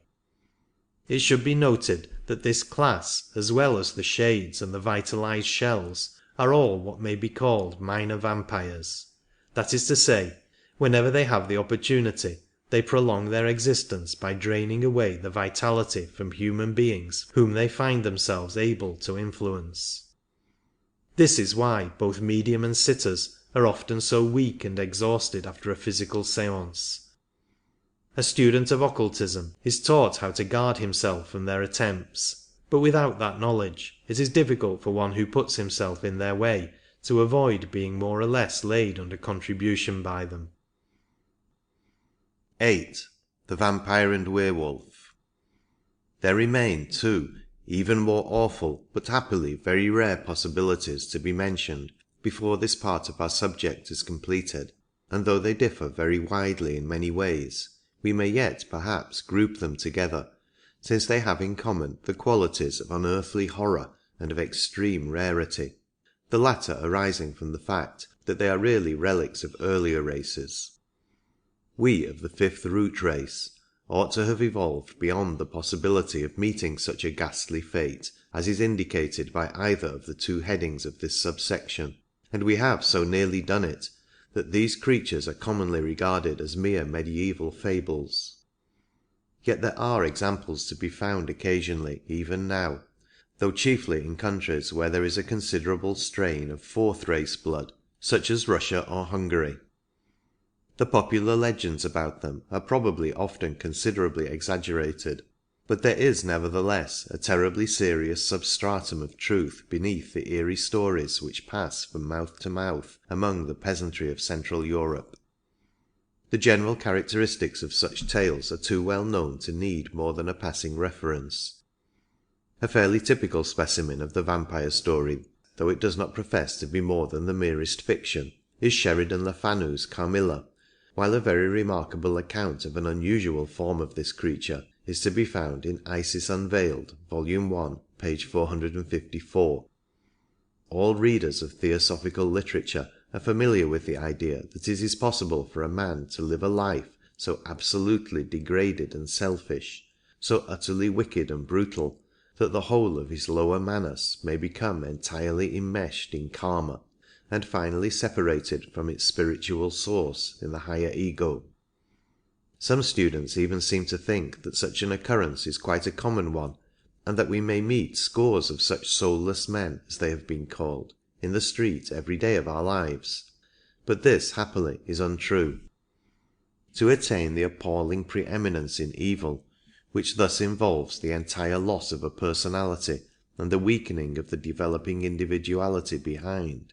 a man must stifle every gleam of unselfishness or spirituality, and must have absolutely no redeeming point whatever. And when we remember how often, even in the worst of villains, there is to be found something not wholly bad, we shall realize that the abandoned personalities must always be a very small minority. Still, comparatively few though they be, they do exist, and it is from their ranks that the still rarer vampire is drawn. The lost entity would very soon after death find himself unable to stay in Karmaloka, and would be irresistibly drawn in full consciousness into his own place, the mysterious eighth sphere, there slowly to disintegrate after experiences best left undescribed. If, however, he perishes by suicide or sudden death, he may, under certain circumstances, especially if he knows something of black magic, hold himself back from that awful fate by a death in life scarcely less awful, the ghastly existence of the vampire. Since the eighth sphere cannot claim him until after the death of the body, he preserves it in a kind of cataleptic trance by the horrible expedient of the transfusion into it of blood drawn from other human beings by his semi-materialized Kamarupa, and thus postpones his final destiny by the commission of wholesale murder. As popular superstition again quite rightly supposes, the easiest and most effectual remedy in such a case is to exhume and burn the body, thus depriving the creature of his point d'appui. When the grave is opened, the body usually appears quite fresh and healthy, and the coffin is not infrequently filled with blood. Of course, in countries where cremation is the custom, vampirism of this sort is impossible. The werewolf, though equally horrible, is the product of a somewhat different karma, and indeed ought perhaps to have found a place under the first instead of the second division of the human inhabitants of Kamaloka, since it is always during a man's lifetime that he first manifests under this form. It invariably implies some knowledge of magical arts, sufficient at any rate to be able to project the astral body. When a perfectly cruel and brutal man does this, there are certain circumstances under which the body may be seized upon by other astral entities and materialized, not into the human form, but into that of some wild animal, usually the wolf, and in that condition it will range the surrounding country, killing other animals and even human beings, thus satisfying not only its own craving for blood, but that of the fiends who drive it on. In this case, as so often with the ordinary astral body, any wound inflicted upon the animal materialization will be reproduced upon the human physical body by the extraordinary phenomenon of repercussion, though after the date of that physical body the Kamarupa, which will probably continue to appear in the same form, will be less vulnerable. It will then, however, be also less dangerous, as unless it can find a suitable medium it will be unable to materialize fully. It has been the fashion of this century to scoff at what are called the foolish superstitions of the ignorant peasantry, but as in the above cases, so in many others, the occult student finds on careful examination that obscure or forgotten truths of nature lie behind what at first sight appears mere nonsense, and he learns to be cautious in rejecting as well as cautious in accepting. Intending explorers of the astral plane need have little fear of encountering the very unpleasant creatures described under this head, for as before stated, they are even now extremely rare, and as time goes on their number will happily steadily diminish. In any case, their manifestations are usually restricted to the immediate neighbourhood of their physical bodies, as might be supposed from their extremely material nature. The Black Magician or his pupil. This person corresponds at the other extremity of the scale to our second class of departed entities, the Chela awaiting reincarnation. But in this case, instead of obtaining permission to adopt an unusual method of progress, the man is defying the natural process of evolution by maintaining himself in Kamaloka by magical arts, sometimes of the most horrible nature. It would be easy to make various subdivisions of this class according to their objects, their methods, and the possible duration of their existence on this plane. But as they are by no means fascinating objects of study, and all that an occult student wishes to know about them is how to avoid them, it will probably be more interesting to pass on to the examination of another part of our subject. It may, however, be just mentioned that every such human entity which prolongs its life thus on the astral plane beyond its natural limit, invariably does so at the expense of others and by the absorption of their life in some form or another. End of Part 3.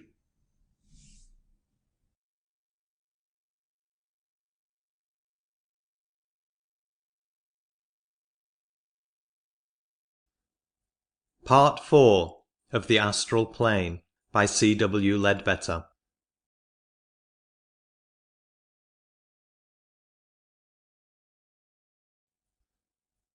Inhabitants continued. 2. Non-human. Though it might have been thought fairly obvious even to the most casual glance that many of the terrestrial arrangements of nature which affect us most nearly have not been designed exclusively with a view to our comfort, or even our ultimate advantage, it was yet probably unavoidable that the human race, at least in its childhood, should imagine that this world and everything it contains existed solely for its own use and benefit. Undoubtedly, we ought by this time to have grown out of that infantile delusion, and realized our proper position and the duties that attach to it.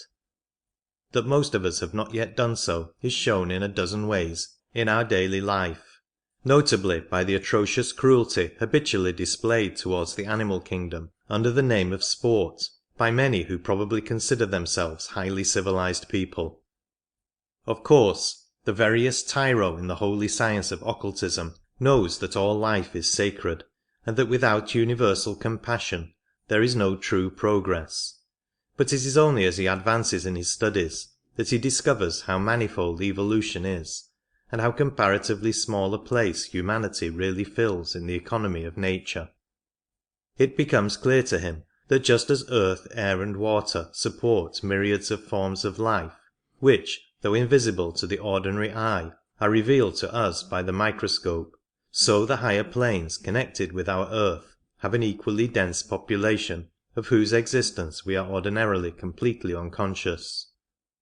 As his knowledge increases, he becomes more and more certain that in one way or another the utmost use is being made of every possibility of evolution, and that wherever it seems to us that in nature force or opportunity is being wasted or neglected, it is not the scheme of the universe that is in fault, but our ignorance of its method and intention.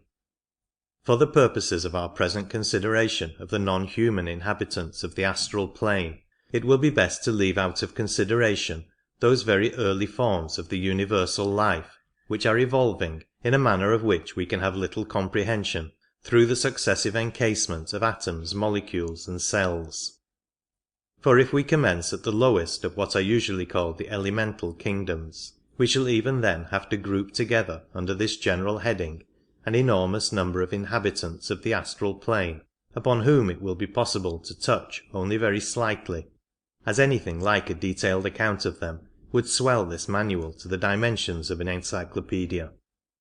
The most convenient method of arranging the non-human entities will perhaps be in 4 classes, it being understood that in this case the class is not, as previously, a comparatively small subdivision, but usually a great kingdom of nature at least as large and varied as, say, the animal or vegetable kingdom. Some of these rank considerably below humanity, some are our equals, and others again rise far above us in goodness and power. Some belong to our scheme of evolution, that is to say, they either have been or will be men like ourselves. Others are evolving on entirely distinct lines of their own. Before proceeding to consider them, it is necessary, in order to avoid the charge of incompleteness, to mention that in this branch of the subject 2 reservations have been made.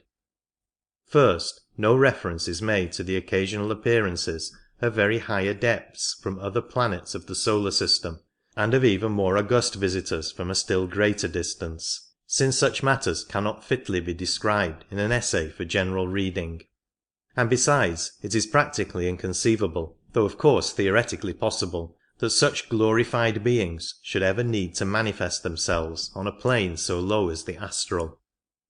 If for any reason they should wish to do so, the body appropriate to the plane would be temporarily created out of astral matter belonging to this planet, just as in the case of the Nirmanakaya. Secondly, quite outside of and entirely unconnected with the 4 classes into which we are dividing this section, there are 2 other great evolutions which at present share the use of this planet with humanity, but about them it is forbidden to give any particulars at this stage of the proceedings, as it is not apparently intended under ordinary circumstances either that they should be conscious of man's existence, or man of theirs. If we ever do come into contact with them, it will most probably be on the purely physical plane, for in any case their connection with our astral plane is of the slightest, since the only possibility of their appearance there depends upon an extremely improbable accident in an act of ceremonial magic, which fortunately only a few of the most advanced sorcerers know how to perform. Nevertheless, that improbable accident has happened at least once, and may happen again, so that but for the prohibition above mentioned it would have been necessary to include them in our list. 1. The elemental essence belonging to our own evolution.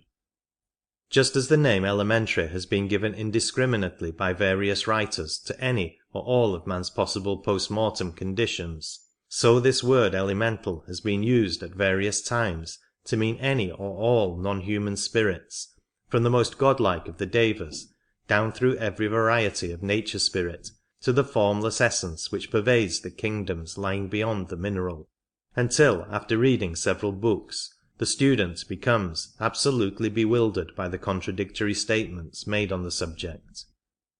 For the purposes of this treatise, it will perhaps simplify matters to restrict its meaning to the last mentioned class only, and use it to denote the three great kingdoms which precede the mineral in the order of our evolution.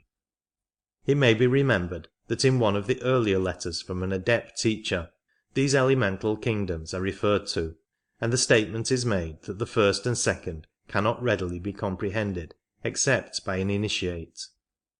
Fortunately this, the most incomprehensible part of the vast subject, does not come within the province of this manual, as those first and second elemental kingdoms exist and function respectively upon the Arupa and Rupa levels of the Devachanic plane.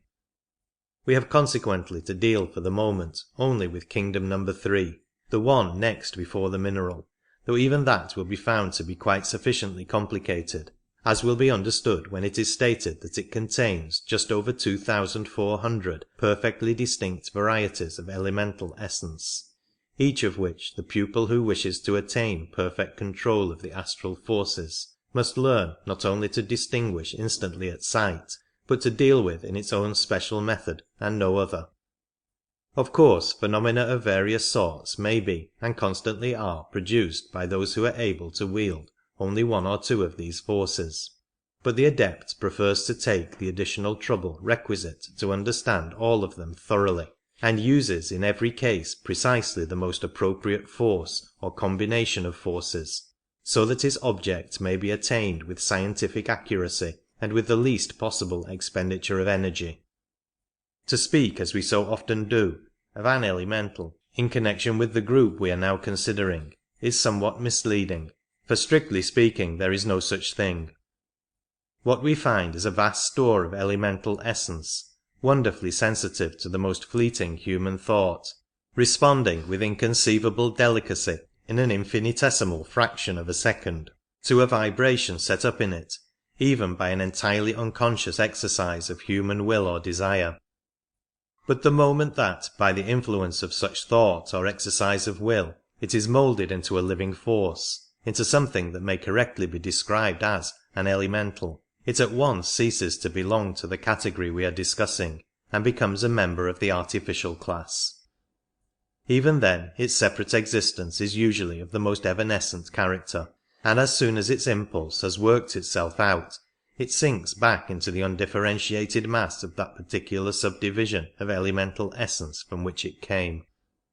It would be tedious to attempt to catalogue these subdivisions, and indeed, even if a list of them were made, it would be unintelligible, except to the practical student who can call them up before him and compare them. Some idea of the leading lines of classification can, however, be grasped without much trouble, and may prove of interest. First comes the broad division which has given the elementals their name, the classification according to the kind of matter which they inhabit. Here, as usual, the septenary character of our evolution shows itself, for there are 7 such chief groups, related respectively to the 7 states of physical matter, to earth, water, air and fire, or to translate from medieval symbolism to modern accuracy of expression, to the solid, liquid, gaseous and etheric conditions.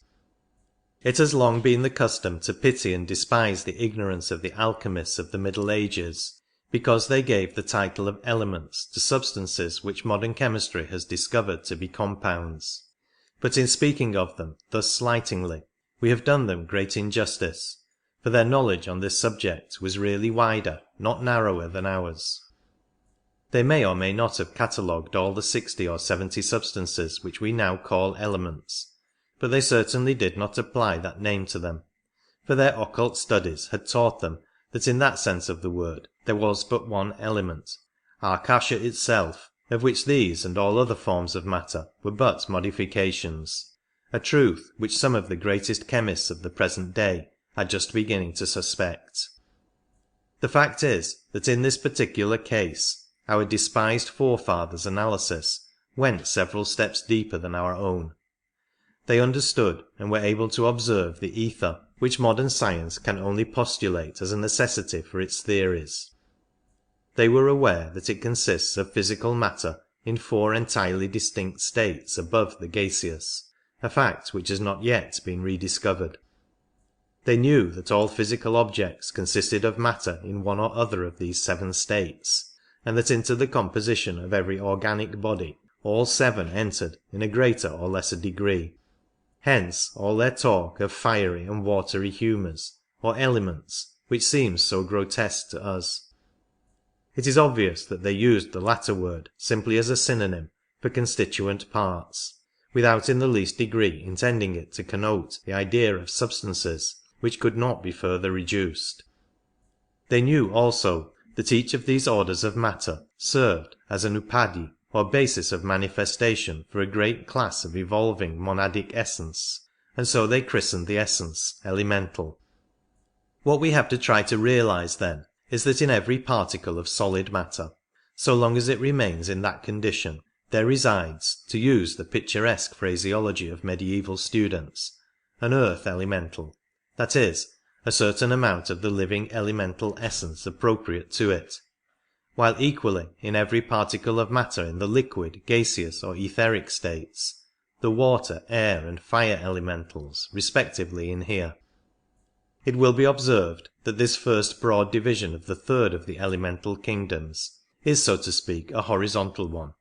That is to say, its respective classes stand in the relation of steps, each somewhat less material than the one below it, which ascends into it by almost imperceptible degrees, and it is easy to understand how each of these classes may again be divided horizontally into 7, since there are obviously many degrees of density among solids, liquids and gases.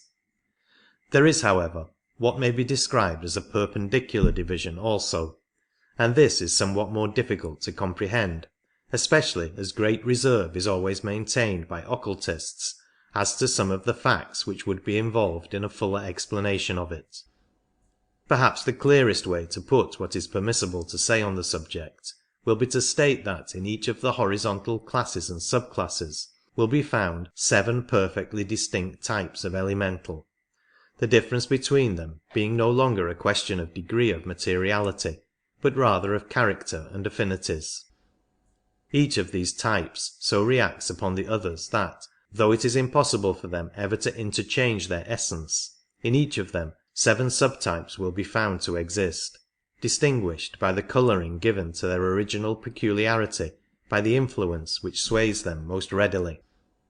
It will at once be seen that this perpendicular division and subdivision differs entirely in its character from the horizontal, in that it is far more permanent and fundamental.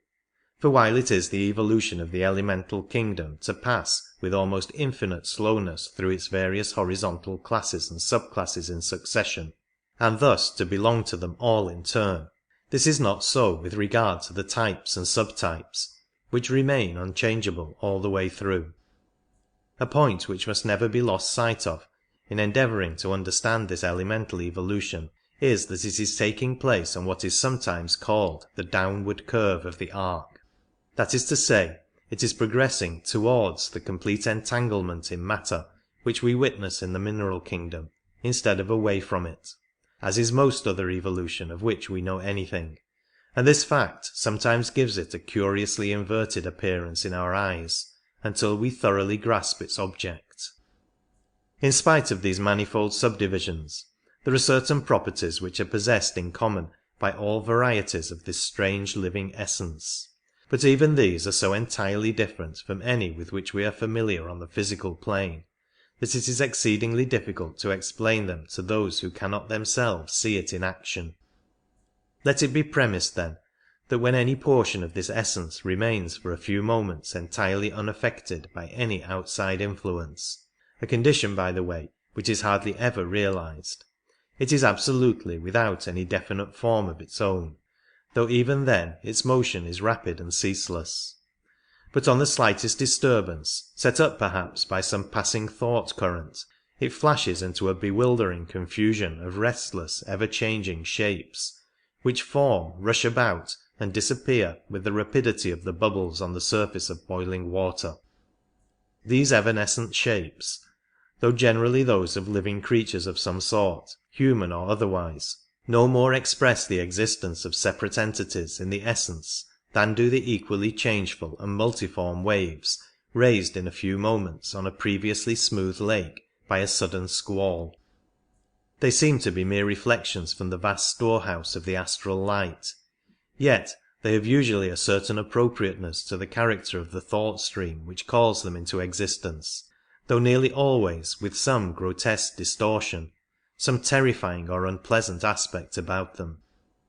A question naturally arises in the mind here as to what intelligence it is that is exerted in the selection of an appropriate shape or its distortion when selected.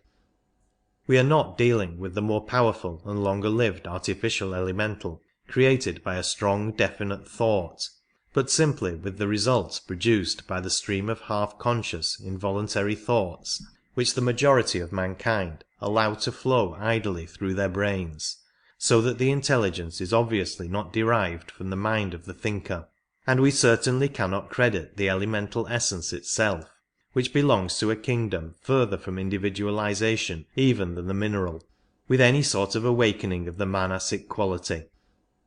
Yet it does possess a marvellous adaptability, which often seems to come very near it, and it is no doubt this property that caused elementals to be described in one of our early books as the semi-intelligent creatures of the astral light. We shall find further evidence of this power when we come to consider the case of the artificial class. When we read of a good or evil elemental, it must always be either an artificial entity or one of the many varieties of nature spirits that is meant, for the elemental kingdoms proper do not admit of any such conceptions as good and evil, though there is undoubtedly a sort of bias or tendency permeating nearly all their subdivisions, which operates to render them rather hostile than friendly towards man, as every neophyte knows, for in most cases his very first impression of the astral plane is of the presence all around him of vast hosts of protean spectres, who advance upon him in threatening guise, but always retire or dissipate harmlessly if boldly faced. It is to this curious tendency that the distorted or unpleasant aspect above mentioned must be referred, and medieval writers tell us that man has only himself to thank for its existence.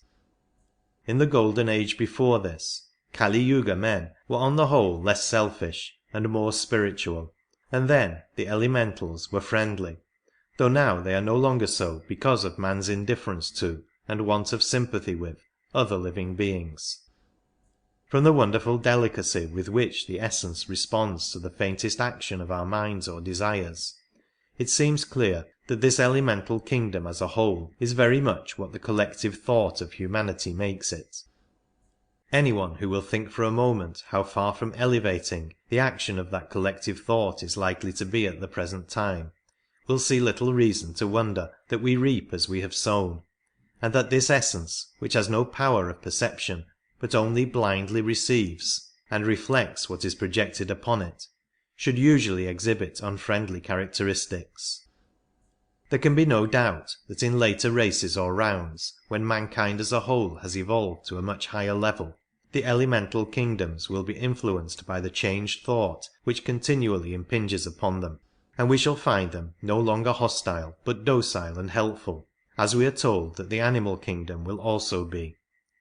Whatever may have happened in the past, it is evident that we may look forward to a very passable golden age in the future, if we can arrive at a time when the majority of men will be noble and unselfish, and the forces of nature will co-operate willingly with them. The fact that we are so readily able to influence the elemental kingdoms at once shows us that we have a responsibility towards them for the manner in which we use that influence. Indeed, when we consider the conditions under which they exist, it is obvious that the effect produced upon them by the thoughts and desires of all intelligent creatures inhabiting the same world with them must have been calculated upon in the scheme of our system as a factor in their evolution. In spite of the consistent teaching of all the great religions, the mass of mankind is still utterly regardless of its responsibility on the thought plane. If a man can flatter himself that his words and deeds have been harmless to others, he believes that he has done all that can be required of him, quite oblivious of the fact that he may for years have been exercising a narrowing and debasing influence on the minds of those about him, and filling surrounding space with the unlovely creations of a sordid mind. A still more serious aspect of this question will come before us when we discuss the artificial elemental, but in regard to the essence it will be sufficient to state that we undoubtedly have the power to accelerate or delay its evolution, according to the use which consciously or unconsciously we are continually making of it. It would be hopeless within the limits of such a treatise as this to attempt to explain the different uses to which the forces inherent in the manifold varieties of this elemental essence can be put by one who has been trained in their management. The vast majority of magical ceremonies depend almost entirely upon its manipulation, either directly by the will of the magician or by some more definite astral entity evoked by him for that purpose. By its means nearly all the physical phenomena of the seance room are produced, and it is also the agent in most cases of stone throwing or bell ringing in haunted houses, such results as these latter being brought about either by blundering efforts to attract attention made by some earthbound human entity, or by the mere mischievous pranks of some of the minor nature spirits belonging to our third class. But the elemental must never be thought of as itself a prime mover. It is simply a latent force which needs an external power to set it in motion. It may be noted that although all classes of the essence have the power of reflecting images from the astral light as described above, there are varieties which receive certain impressions much more readily than others, which have, as it were, favourite forms of their own into which, upon disturbance, they would naturally flow unless absolutely forced into some other, and such shapes tend to be a trifle less evanescent than usual. Before leaving this branch of the subject, it may be well to warn the student against the confusion of thought into which some have fallen through failing to distinguish this elemental essence which we have been considering from the monadic essence manifesting through the mineral kingdom. It must be borne in mind that monadic essence at one stage of its evolution towards humanity manifests through the elemental kingdom, while at a later stage it manifests through the mineral kingdom, but the fact that two bodies of monadic essence at these different stages are in manifestation at the same moment, and that one of these manifestations, the earth elemental, occupies the same space as, and inhabits the other, say a rock, in no way interferes with the evolution either of one or the other, nor does it imply any relation between the bodies of monadic essence lying within both. The rock will also be permeated by its appropriate variety of the omnipresent jiva or life principle, but that of course is again totally distinct from either of the essences above mentioned. The Kama-rupas of animals. This is an extremely large class, yet it does not occupy a particularly important position on the astral plane, since its members usually stay there but a very short time. The vast majority of animals have not as yet acquired permanent individualization, and when one of them dies, the monadic essence which has been manifesting through it flows back again into the particular stratum whence it came, bearing with it such advancement or experience as has been attained during that life. It is not, however, able to do this quite immediately. The karmic aura of the animal forms itself into a Kama-rupa, just as in man's case, and the animal has a real existence on the astral plane, the length of which, though never great, varies according to the intelligence which it has developed. In most cases it does not seem to be more than dreamily conscious, but appears perfectly happy. The comparatively few domestic animals who have already attained individuality, and will therefore be reborn no more as animals in this world, have a much longer and much more vivid life in Kamaloka than their less advanced fellows, and at the end of it sink gradually into a subjective condition which is likely to last for a very considerable period.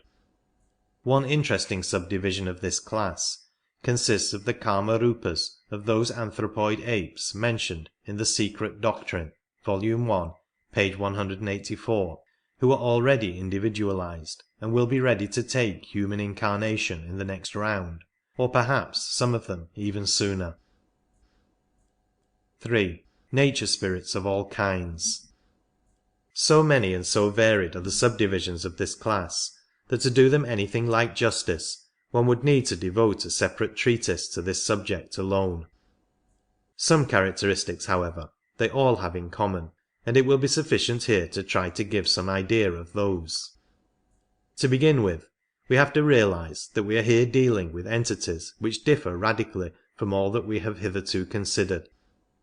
Though we may rightly classify the elemental essence and the animal Kama-rupa as non-human, the monadic essence which manifests itself through them will nevertheless, in the fullness of time, evolve to the level of manifesting itself through some future humanity comparable to our own, and if we were able to look back through countless ages on our own evolution in previous manvantaras, we should find that which is now ourselves has passed on its upward path through similar stages. That, however, is not the case with the vast kingdom of nature spirits. They neither have been nor ever will be members of a humanity such as ours. Their line of evolution is entirely different, and their only connection with us consists in our temporary occupancy of the same planet. Of course, since we are neighbours for the time being, we owe neighbourly kindness to one another when we happen to meet, but our lines of development differ so widely that each can do but little for the other. Many writers have included these spirits among the elementals, and indeed they are the elementals, or perhaps, to speak more accurately, the animals of a higher evolution. Though much more highly developed than our elemental essence, they have yet certain characteristics in common with it. For example, they also are divided into 7 great classes, inhabiting respectively the same 7 states of matter already mentioned as permeated by the corresponding varieties of the essence. Thus, to take those which are most readily comprehensible to us, there are spirits of the earth, water, air and fire, or ether, definite intelligent astral entities residing and functioning in each of those media. It may be asked how it is possible for any kind of creature to inhabit the solid substance of a rock or of the crust of the earth. The answer is that since the nature spirits are formed of astral matter, the substance of the rock is no hindrance to their motion or their vision, and furthermore physical matter in its solid state is their natural element, the only one to which they are accustomed and in which they feel at home. The same is of course true of those who live in water, air or ether. In medieval literature these earth spirits are often called gnomes, while the water spirits are spoken of as undines, the air spirits as sylphs, and the ether spirits as salamanders. In popular language they are known by many names: fairies, pixies, elves, brownies, peris, jinns, trolls, satyrs, fauns, kobolds, imps, goblins, good people, etc., some of these titles being applied only to one variety, and others indiscriminately to all. Their forms are many and various, but most frequently human in shape and somewhat diminutive in size. Like almost all inhabitants of the astral plane, they are able to assume any appearance at will, but they undoubtedly have definite forms of their own, or perhaps we should rather say favourite forms, which they wear when they have no special object in taking any other. Of course, under ordinary conditions they are not visible to physical sight at all, but they have the power of making themselves so by materialization when they wish to be seen.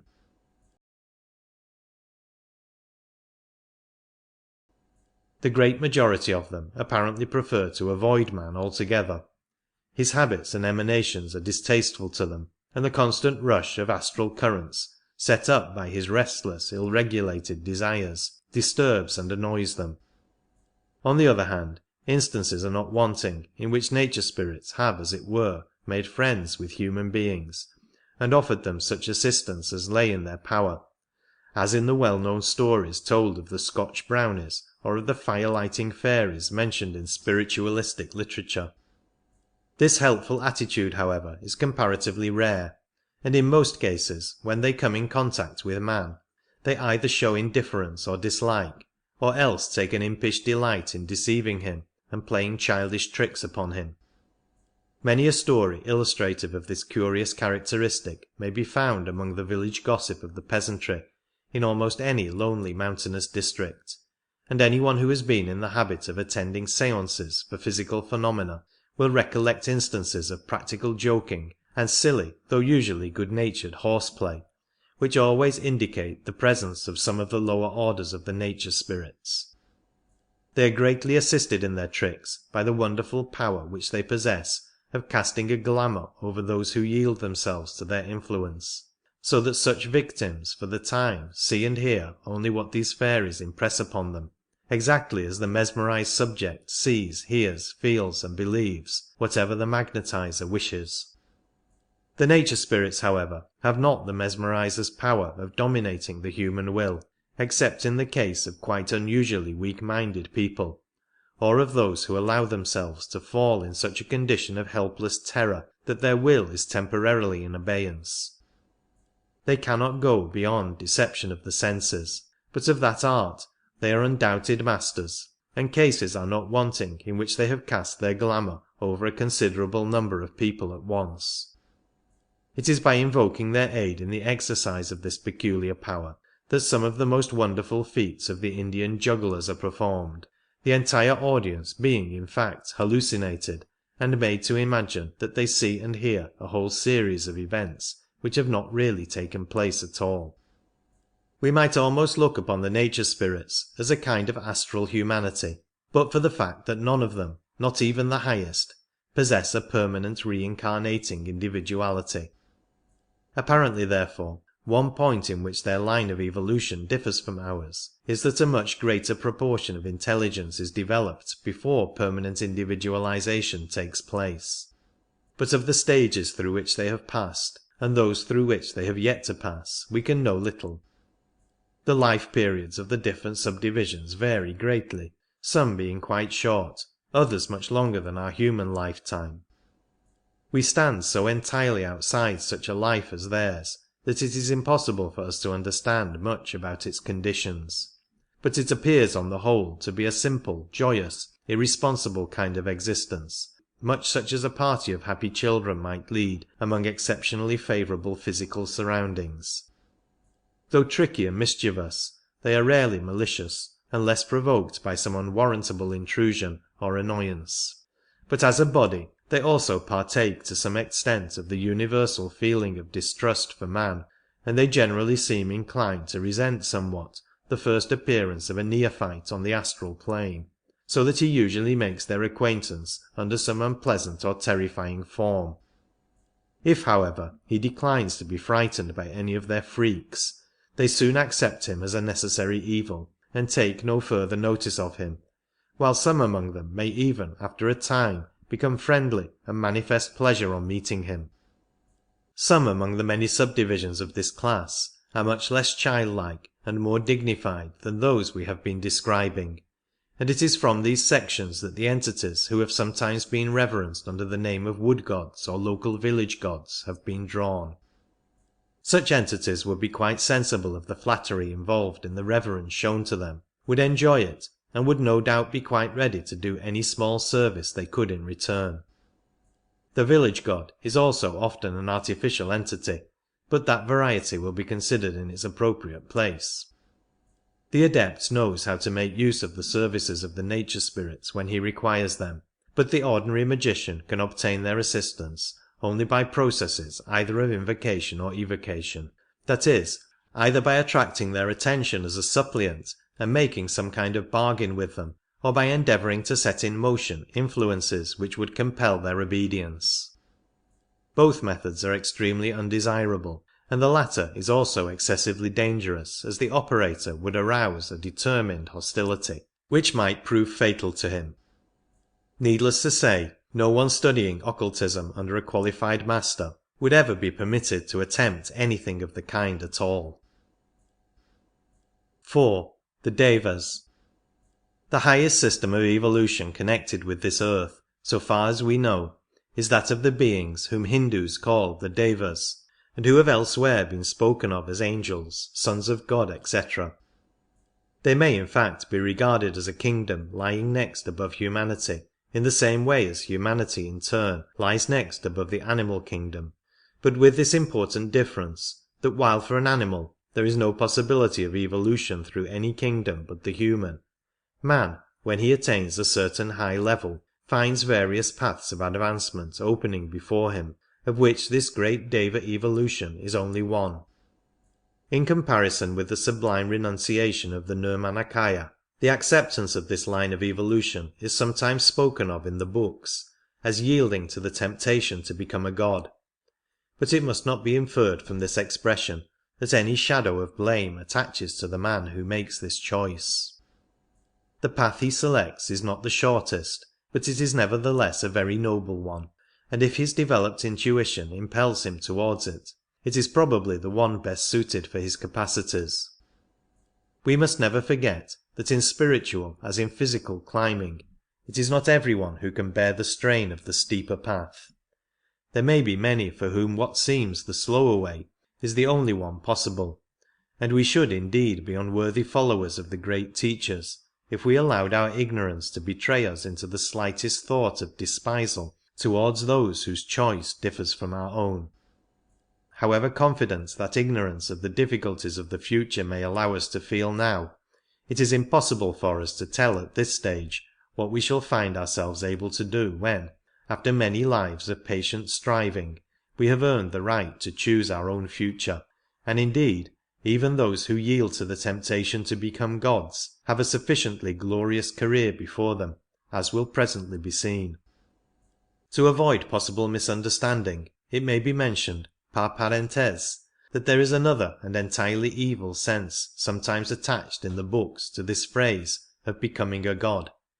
but in that form it certainly could never be any kind of temptation to the developed man, and in any case it is altogether foreign to our present subject. In Oriental literature, this word Deva is frequently used vaguely to mean almost any kind of non-human entity,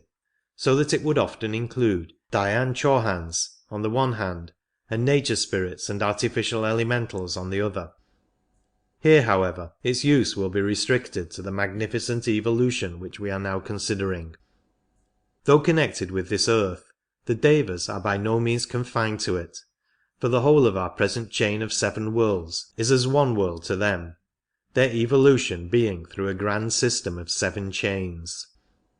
Their hosts have hitherto been recruited chiefly from other humanities in the solar system, some lower and some higher than ours, since but a very small portion of our own has as yet reached the level at which for us it is possible to join them. But it seems certain that some of their very numerous classes have not passed in their upward progress through any humanity at all comparable to ours. It is not possible for us at present to understand very much about them, but it is clear that what may be described as the aim of their evolution is considerably higher than ours, that is to say, while the object of our human evolution is to raise the successful portion of humanity to a certain degree of occult development by the end of the 7th round, the object of the Deva evolution is to raise their foremost rank to a very much higher level in the corresponding period. For them, as for us, a steeper but shorter path to still more sublime heights lies open to earnest endeavour, but what those heights might be in their case we can only conjecture. It is of course only the lower fringe of this august body that need be mentioned in connection with our subject of the astral plane. Their three lower great divisions, beginning from the bottom, are generally called Kama Devas, Rupa Devas, and Arupa Devas respectively. Just as our ordinary body here, the lowest body possible for us, is the physical, so the ordinary body of a Kama Deva is the astral, so that he stands in somewhat the same position as humanity will do when it reaches planet F, and he, living ordinarily in an astral body, would go out of it to higher spheres in a Maya Virupa, just as we might in an astral body, while to enter the Karana Sharira would be to him, when sufficiently developed, no greater effort than to form a Maya Virupa is to us. In the same way, the Rupa Deva's ordinary body would be the Maya Virupa, since his habitat is on the four lower or Rupa levels of the spiritual state, which we usually call Devachan, while the Arupa Deva belongs to the three higher levels of that plane, and owns no nearer approach to a body than the Karana Sharira. But for Rupa and Arupa Devas to manifest on the astral plane is an occurrence at least as rare as it is for astral entities to materialize on this physical plane, so we need do no more than mention them now. As regards the lowest division, the Kama Devas, it would be quite a mistake to think of all of them as immeasurably superior to ourselves, since some have entered their ranks from a humanity in some respects less advanced than our own. Of course, the general average among them is much higher than among us, for all that is actively or wilfully evil has long been weeded out from their ranks, but they differ widely in disposition, and a really noble, unselfish, spiritually minded man may well stand higher in the scale of evolution than some of them. Their attention can be attracted by certain magical evocations, but the only human will which can dominate theirs is that of a certain high class of adepts. As a rule, they seem scarcely conscious of us on our physical plane, but it does now and then happen that one of them becomes aware of some human difficulty which excites his pity, and he perhaps renders some assistance, just as any of us would try to help an animal that we saw in trouble. But it is well understood among them that any interference in human affairs at the present stage is likely to do far more harm than good. Above the Arupa Devas, there are four other great divisions, and again, above and beyond the Deva kingdom altogether, stand the great hosts of the Dhyan Chohans. But the consideration of such glorified beings would be out of place in an essay on the astral plane. Though we cannot claim them as belonging exactly to any of our classes, this is perhaps the best place in which to mention those wonderful and important beings, the four Devarajas. In this name the word Deva must not, however, be taken in the sense in which we have been using it, for it is not over the Deva kingdom, but over the four elements of earth, water, air and fire, with their indwelling nature spirits and essences, that these four kings rule. What the evolution has been, through which they rose to their present height of power and wisdom, we cannot tell, save only that it has certainly not passed through anything corresponding to our own humanity. They are often spoken of as the regents of the earth, or angels of the four cardinal points, and the Hindu books call them the Chatur Maharajas, giving their names as Dhritarashtra, Virudaka, Virupaksha, and Vaishravana. In the same books, their hosts are called Gandharvas, Kumbhandas, Nagas, and Yakshas respectively, the points of the compass appropriated to each being in corresponding order east, south, west, and north, and their symbolical colours white, blue, red, and gold. They are mentioned in the secret doctrine as winged globes and fiery wheels, and in the Christian Bible Ezekiel makes a very remarkable attempt at a description of them, in which very similar words are used. References to them are to be found in the symbology of every religion, and they have always been held in the highest reverence as the protectors of mankind. It is they who are the agents of man's karma during his life on earth, and they thus play an extremely important part in human destiny. The Lipika, the great karmic deities of the cosmos, weigh the deeds of each personality when the final separation of its principles takes place in Kamaloka, and give, as it were, the mould of an etheric double exactly suitable to its karma for the man's next birth. But it is the Devarajas who, having command of the elements of which that etheric double must be composed, arrange their proportions so as to fulfill accurately the intention of the Lipika. It is they also who constantly watch all through life to counterbalance the changes perpetually being introduced into man's condition by his own free will and that of those around him, so that no injustice may be done and karma may be accurately worked out, if not in one way then in another. A learned dissertation upon these marvellous beings will be found in The Secret Doctrine, Volume 1, pages 122 to 126. They are able to take human material forms at will, and several cases are recorded where they have done so. All the higher nature spirits and hosts of artificial elementals act as their agents in the stupendous work they carry out, yet all the threads are in their hands, and the whole responsibility rests upon them alone. It is not often that they manifest upon the astral plane, but when they do, they are certainly the most remarkable of its non-human inhabitants. A student of occultism will not need to be told that as there are 7 great classes both of nature spirits and elemental essence, there must really be 7 and not 4 Devarajas. But outside the circle of initiation little is known, and less may be said of the higher 3. End of Part 4.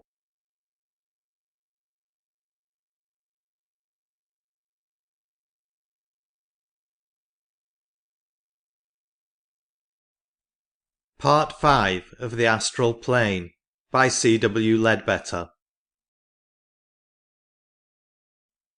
Inhabitants continued. 3. Artificial. This, the largest class of astral entities, is also much the most important to man. Being entirely his own creation, it is interrelated with him by the closest karmic bonds, and its action upon him is direct and incessant. It is an enormous inchoate mass of semi-intelligent entities, differing among themselves as human thoughts differ, and practically incapable of anything like classification or arrangement. The only division which can usefully be made is that which distinguishes between the artificial elementals made by the majority of mankind unconsciously, and those made by magicians with definite intent, while we may relegate to a 3rd class the very small number of artificially arranged entities which are not elementals at all. 1. Elementals formed unconsciously. It has already been explained that the elemental essence which surrounds us on every side is in all its numberless varieties singularly susceptible to the influence of human thought. The action of the mere casual wandering thought upon it, causing it to burst into a cloud of rapidly moving evanescent forms, has already been described. We have now to note how it is affected when the human mind formulates a definite purposeful thought or wish. The effect produced is of the most striking nature. The thought seizes upon the plastic essence and moulds it instantly into a living being of appropriate form, a being which, when once thus created, is in no way under the control of its creator, but lives out a life of its own, the length of which is proportionate to the intensity of the thought or wish which called it into existence. It lasts, in fact, just as long as the thought force holds it together. Most people's thoughts are so fleeting and indecisive that the elementals created by them last only a few minutes or a few hours. But an oft-repeated thought or an earnest wish will form an elemental whose existence may extend to many days. Since the ordinary man's thoughts refer very largely to himself, the elementals they form remain hovering about him, and constantly tend to provoke a repetition of the idea they represent, instead of forming new elementals, would strengthen the old one and give it a fresh lease of life. A man, therefore, who frequently dwells upon one wish, often forms for himself an astral attendant,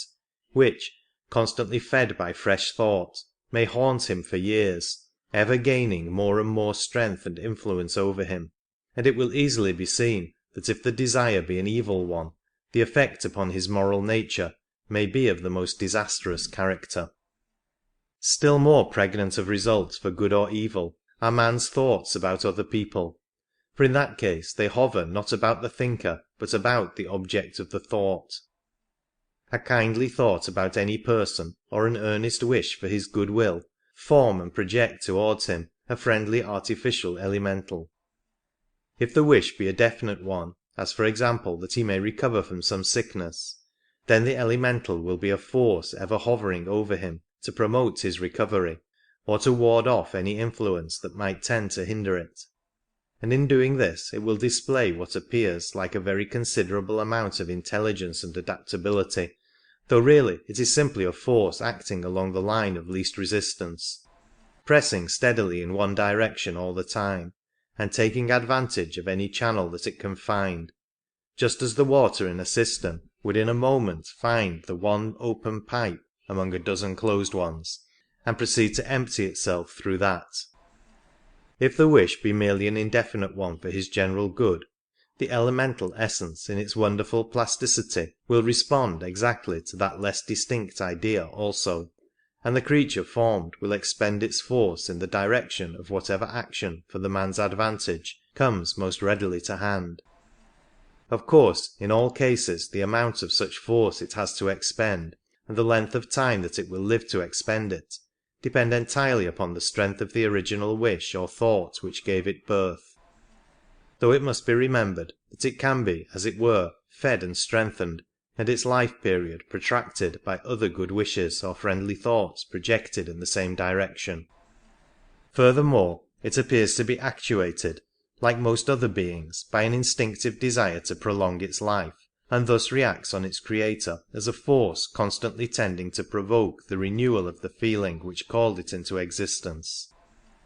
It also influences in a similar manner others with whom it comes into contact, though its rapport with them is naturally not so perfect.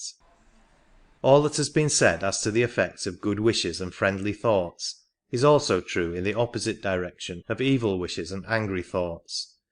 and considering the amount of envy, hatred, malice, and all uncharitableness that exists in the world, it will be readily understood that among the artificial elementals many terrible creatures are to be seen. A man whose thoughts or desires are spiteful, brutal, sensual, avaricious, moves through the world carrying with him everywhere a pestiferous atmosphere of his own, peopled with the loathsome beings he has created to be his companions, and thus is not only in sadly evil case himself, but is a dangerous nuisance to his fellow men, subjecting all who have the misfortune to come into contact with him to the risk of moral contagion from the influence of the abominations with which he chooses to surround himself.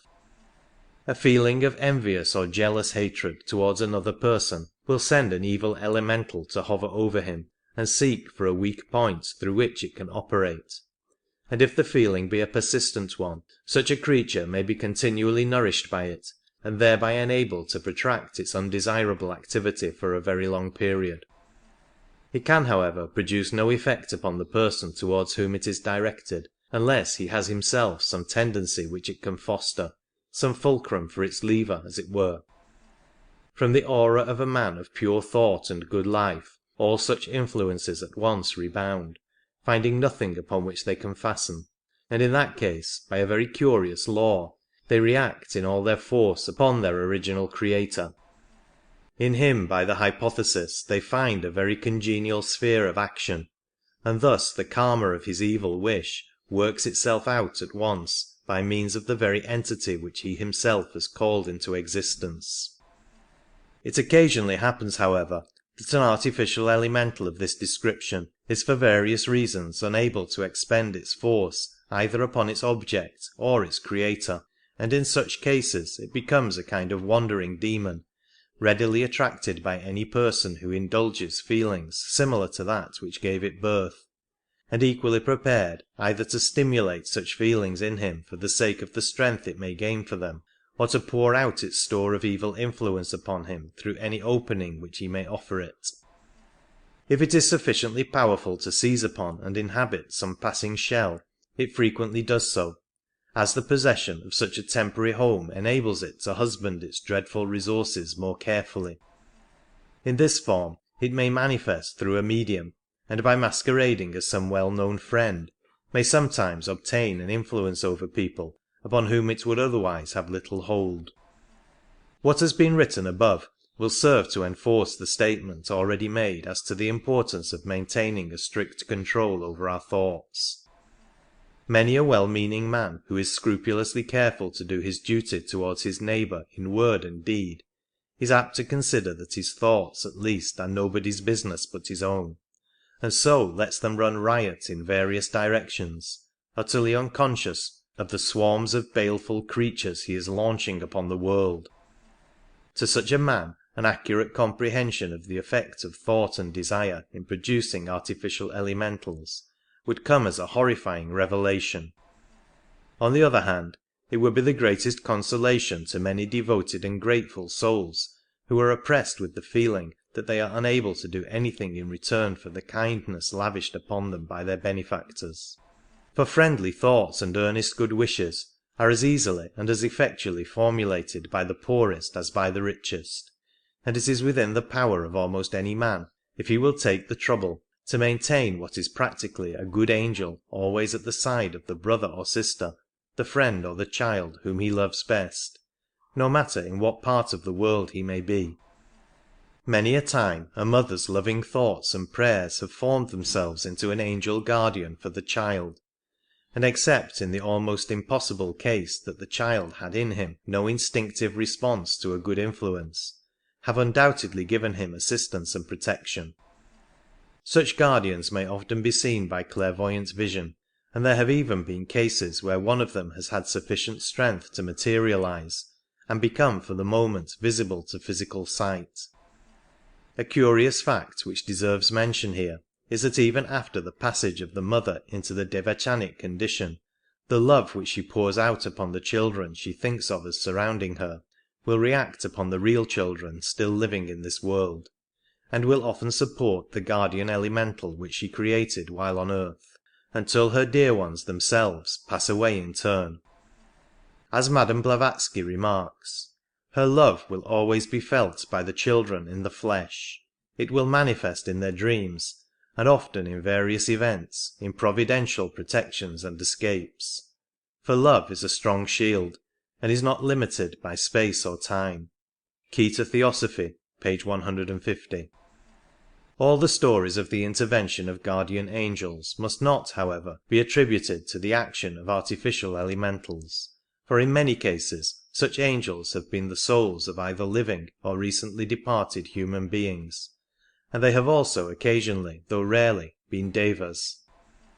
This power of an earnest desire, especially if frequently repeated, to create an active elemental which ever presses forcefully in the direction of its own fulfilment, is the scientific explanation of what devout but unphilosophical people describe as answers to prayer.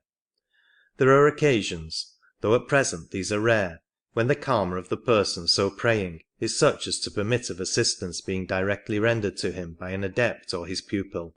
and there is also the still rarer possibility of the intervention of a deva or some friendly nature spirit. But in all these cases the easiest and most obvious form for such assistance to take would be the strengthening and the intelligent direction of the elemental already formed by the wish. A very curious and instructive instance of the extreme persistence of these artificial elementals under favourable circumstances came under the notice of one of our investigators quite recently. All readers of the literature of such subjects are aware that many of our ancient families are supposed to have associated with them a traditional death warning, a phenomenon of one kind or another which foretells, usually some days beforehand, the approaching decease of the head of the house.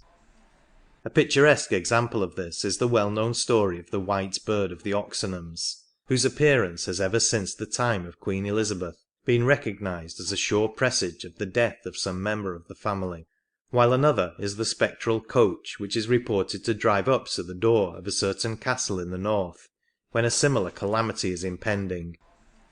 A phenomenon of this order occurs in connection with the family of one of our members, but it is of a much commoner and less striking type than either of the above,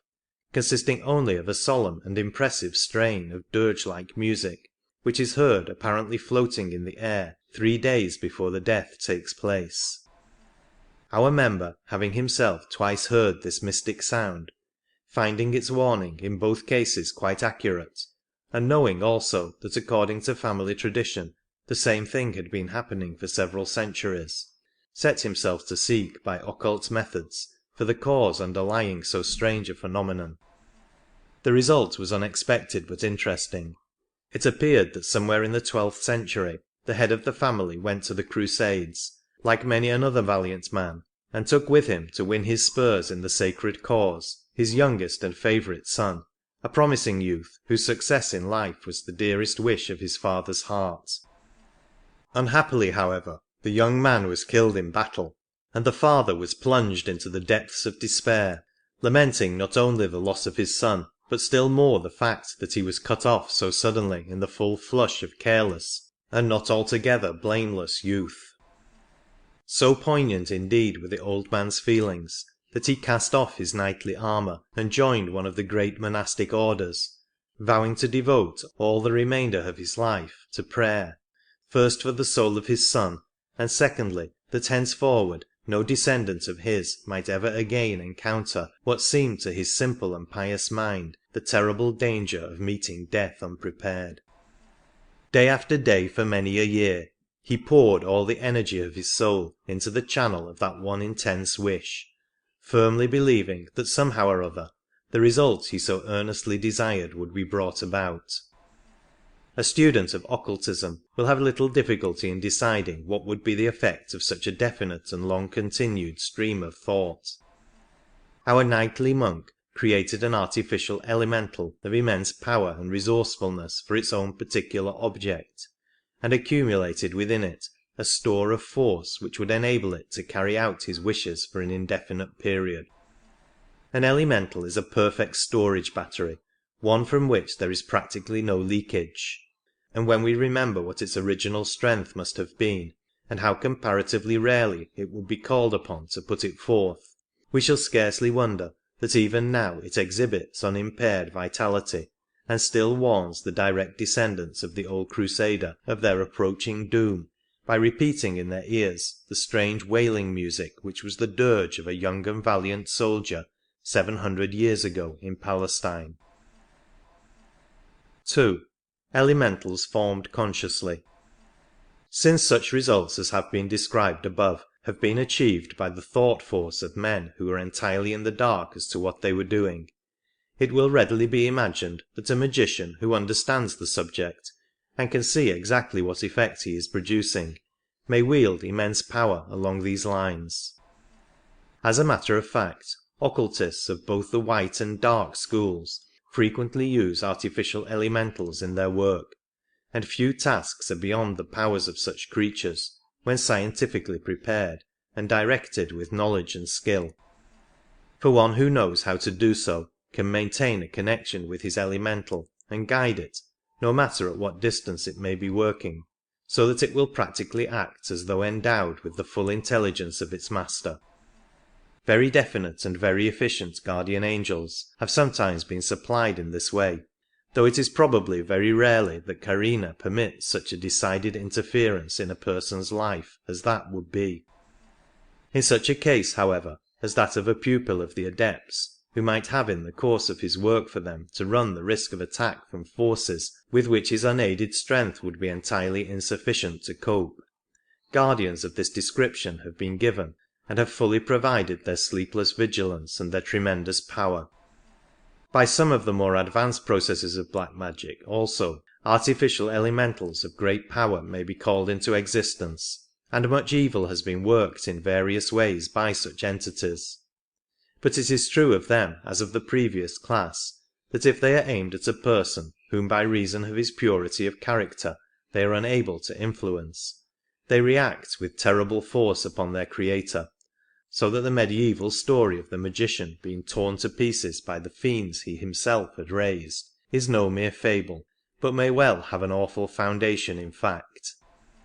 Such creatures occasionally, for various reasons, escape from the control of those who are trying to make use of them, and become wandering and aimless demons, as do some of those mentioned under the previous heading under similar circumstances. But those that we are considering, having much more intelligence and power, and a much longer existence, are proportionately more dangerous. They invariably seek for means of prolonging their life, either by feeding like vampires upon the vitality of human beings, or by influencing them to make offerings to them.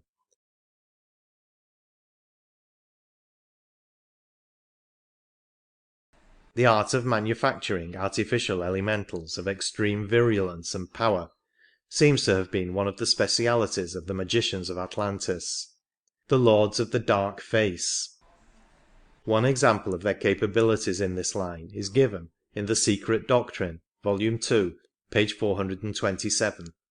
where we read of the wonderful speaking animals who had to be quieted by an offering of blood, lest they should awaken their masters and warn them of the impending destruction. But apart from these strange beasts, they created other artificial entities of power and energy so tremendous that it is darkly hinted that some of them have kept themselves in existence even to this day, though it is more than 11,000 years since the cataclysm which overwhelmed their original masters. The terrible Indian goddess whose devotees were impelled to commit in her name the awful crimes of Thuggee, the ghastly Kali, worshipped even to this day with rites too abominable to be described, might well be a relic of a system which had to be swept away even at the cost of the submergence of a continent and the loss of 65 million human lives. 3. Human Artificials. We have now to consider a class of entities which, though it contains but very few individuals, has acquired from its intimate connection with one of the great movements of modern times an importance entirely out of proportion to its numbers. It seems doubtful whether it should appear under the first or third of our main divisions, but though certainly human, it is so far removed from the course of ordinary evolution, so entirely the product of a will outside of its own, that it perhaps falls most naturally into place among the artificial beings. The easiest way of describing it will be to commence with its history, and to do that we must once more look back to the great Atlantean race. In thinking of the adepts and schools of occultism of that remarkable people, our minds instinctively revert to the evil practices of which we hear so much in connection with their latter days. But we must not forget that before that age of selfishness and degradation, the mighty civilization of Atlantis had brought forth much that was noble and worthy of admiration, and that among its leaders were some who now stand upon the loftiest pinnacles as yet attained by man.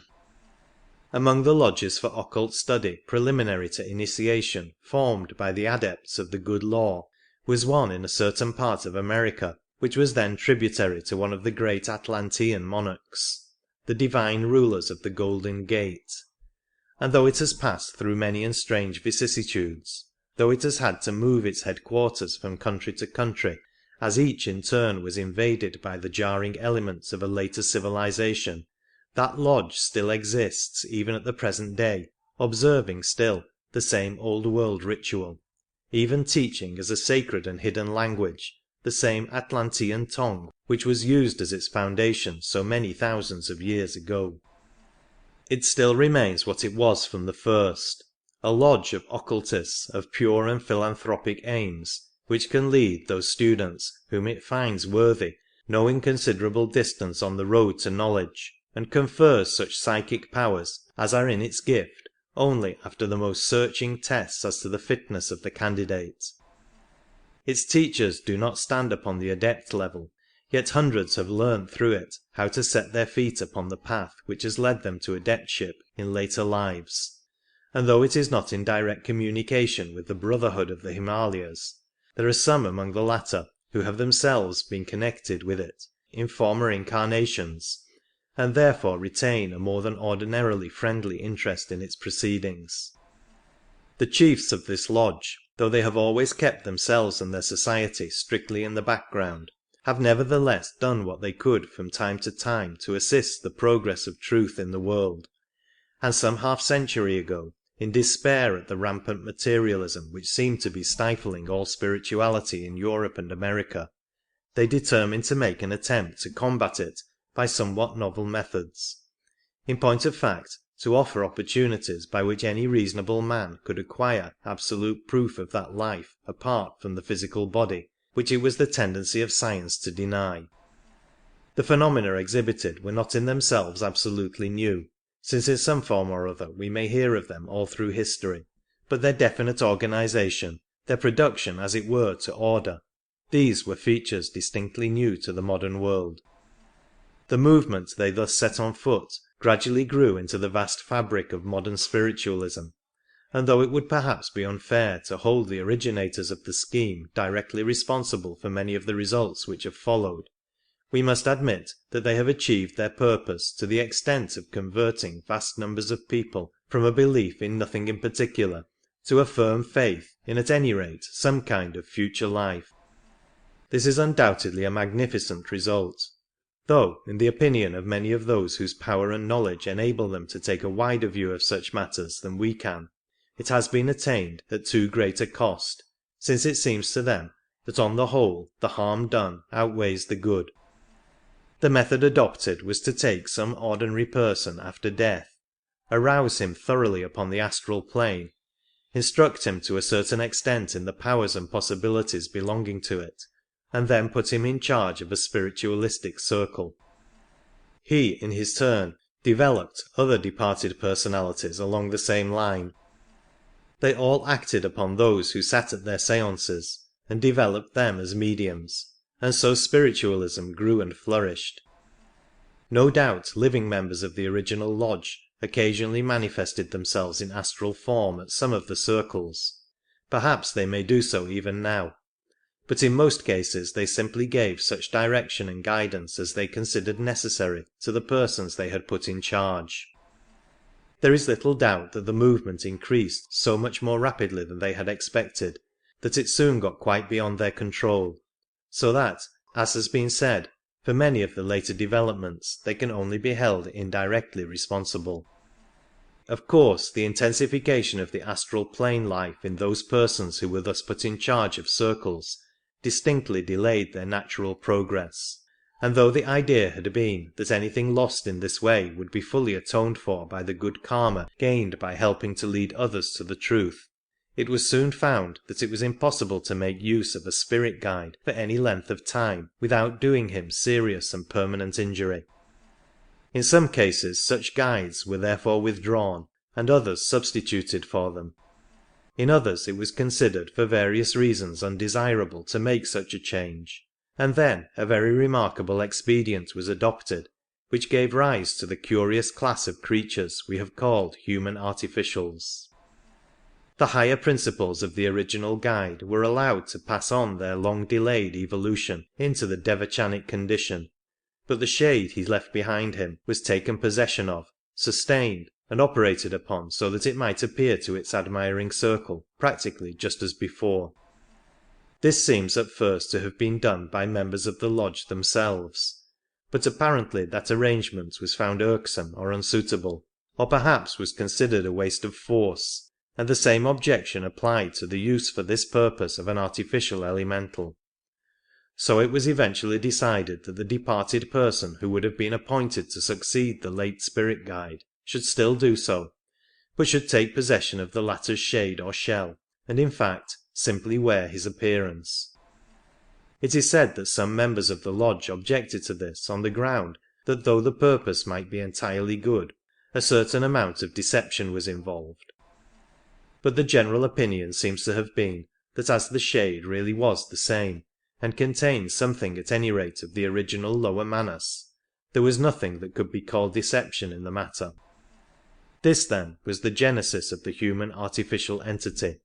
and it is understood that in some cases more than one such change has been made without arousing suspicion, though on the other hand some investigators of spiritualism have remarked on the fact that after a considerable lapse of time certain differences suddenly became observable in the manner and disposition of a spirit. It is needless to say that none of the Adept Brotherhood has ever approved of the formation of an artificial entity of this sort, though they could not interfere with anyone who thought it right to take such a course. A weak point in the arrangement is that many others besides the original lodge may adopt this plan, and there is nothing whatever to prevent black magicians from supplying communicating spirits, as indeed they have been known to do. With this class we conclude our survey of the inhabitants of the Astral Plane. With the reservation specially made some few pages back, the catalogue may be taken as a fairly complete one, but it must once more be emphasized that this treatise claims only to sketch the merest outline of a very vast subject, the detailed elaboration of which would need a lifetime of study and hard work. End of Part 5.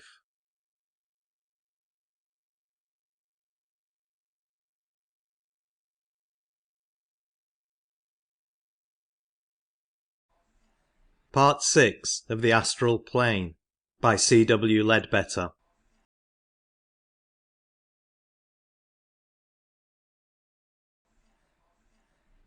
Phenomena.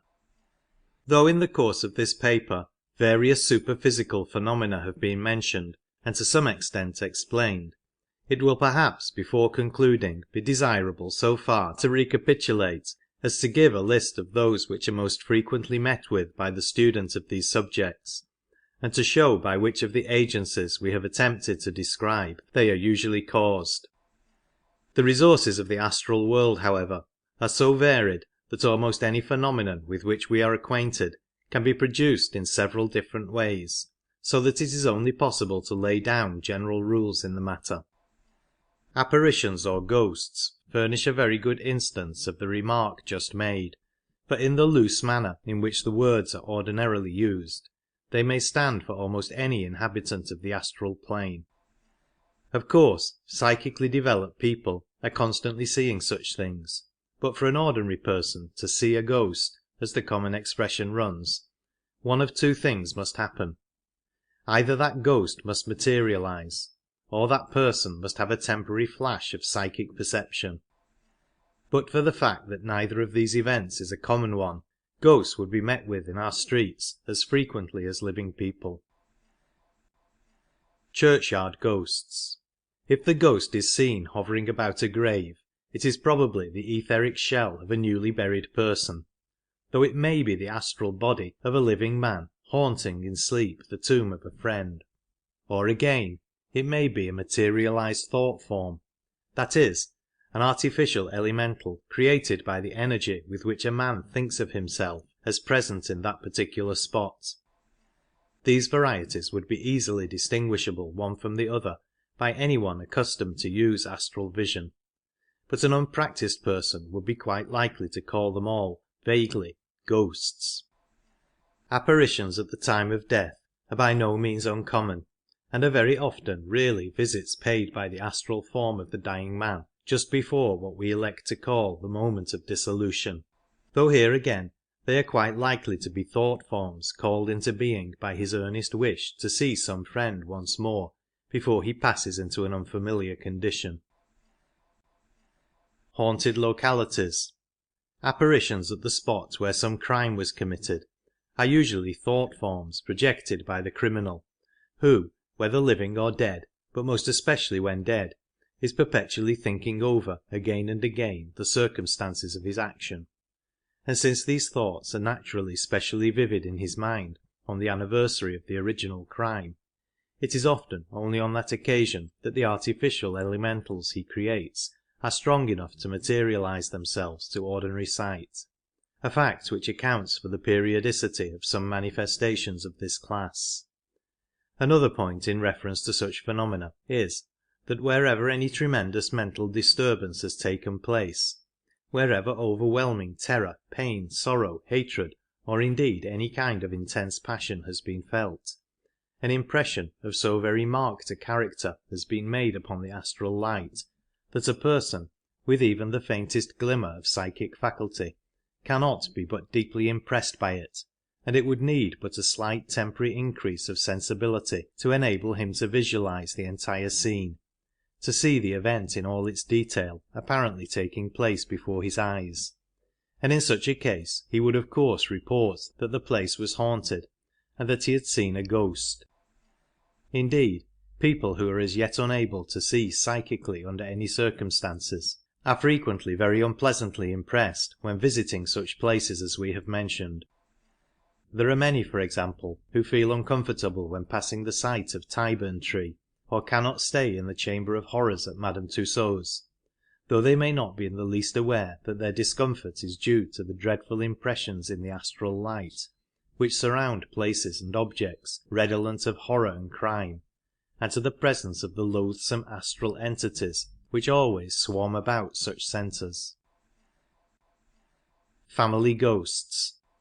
The family ghost, whom we generally find in the stock stories of the supernatural as an appanage of the feudal castle, may be either a thought form or an unusually vivid impression in the astral light, or again he may really be an earthbound ancestor still haunting the scenes in which his thoughts and hopes centred during life. Bell ringing, stone throwing, etc.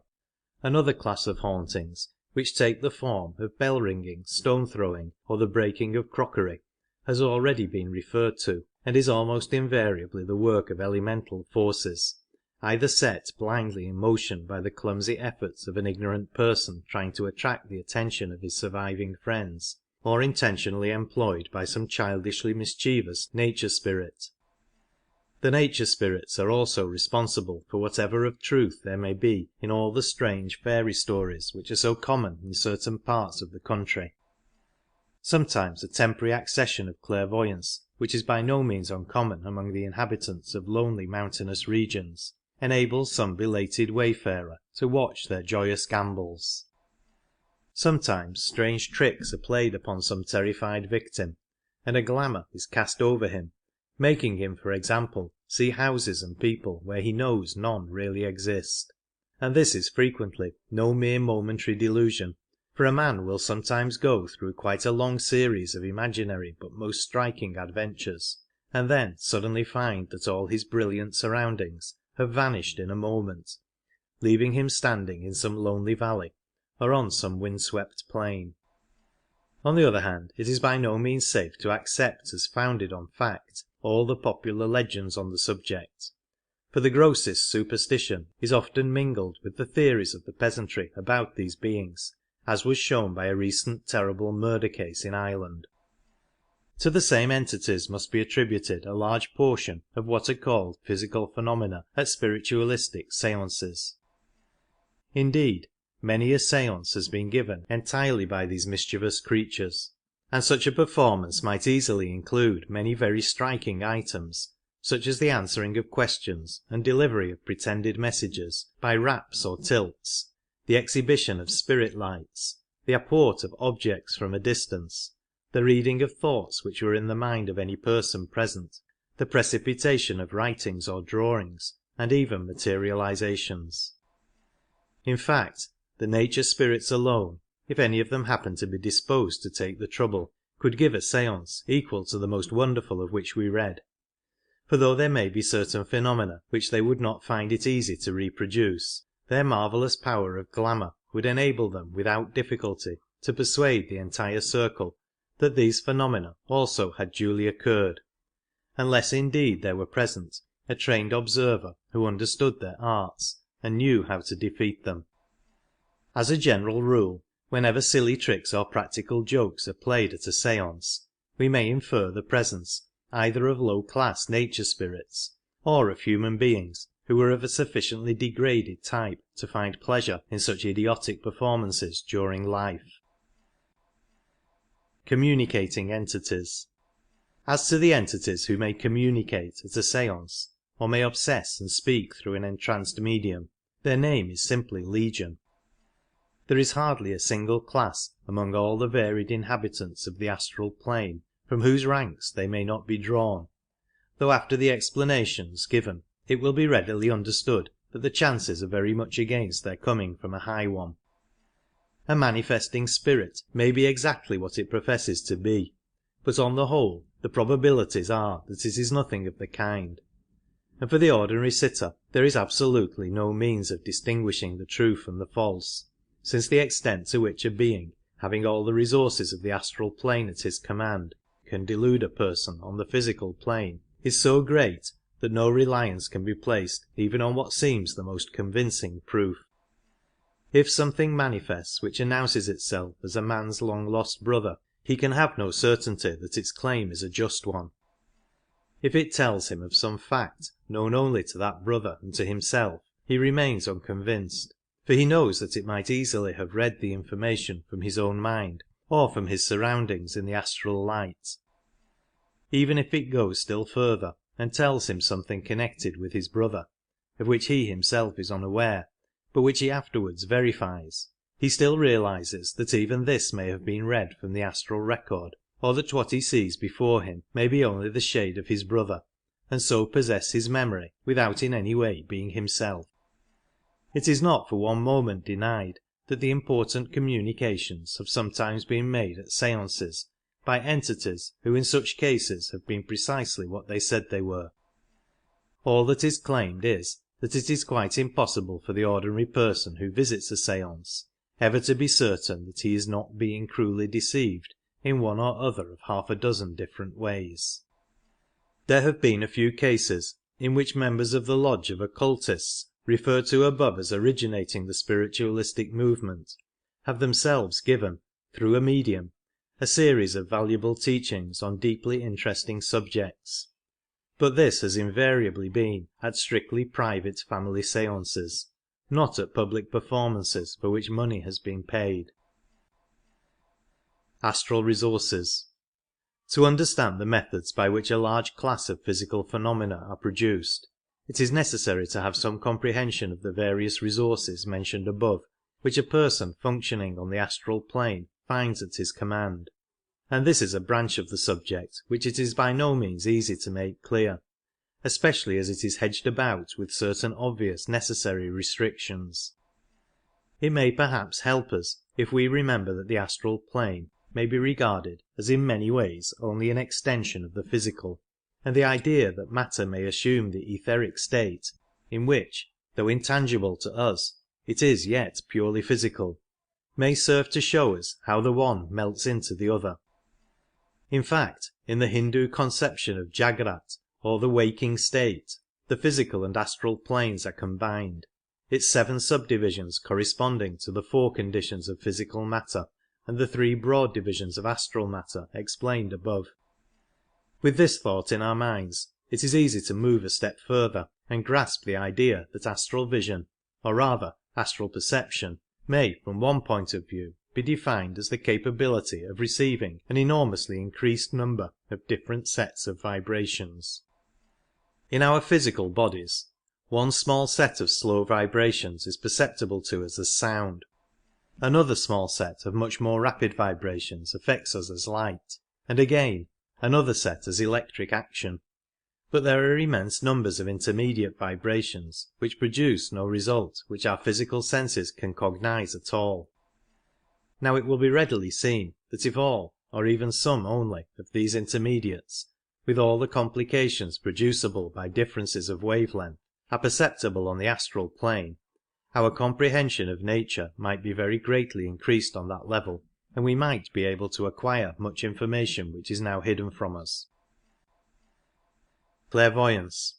It is admitted that some of these pass through solid matter with perfect ease, so that this enables us to account scientifically for some of the peculiarities of astral vision, though those minds to which the theory of the 4th dimension commends itself find in it a neater and more complete explanation.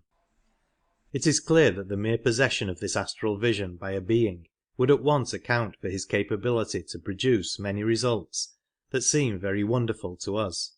such for example as the reading of a passage from a closed book. And when we remember furthermore that this faculty includes the power of thought reading to the fullest extent, and also, when combined with the knowledge of the projection of currents in the astral light, that of observing a desired object in almost any part of the world, we see that a good many of the phenomena of clairvoyance are explicable even without rising above this level.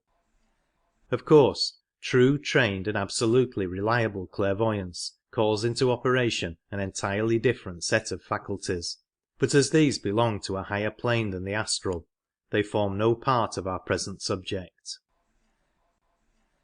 Prevision and second sight. The faculty of accurate prevision again appertains altogether to that higher plane, yet flashes or reflections of it frequently show themselves to purely astral sight, more especially among simple-minded people who live under suitable conditions, what is called second sight among the Highlanders of Scotland being a well-known example. Another fact which must not be forgotten is that any intelligent inhabitant of the astral plane is not only able to perceive these etheric vibrations, but can also, if he has learnt how it is done, adapt them to his own ends or himself set them in motion. Astral forces.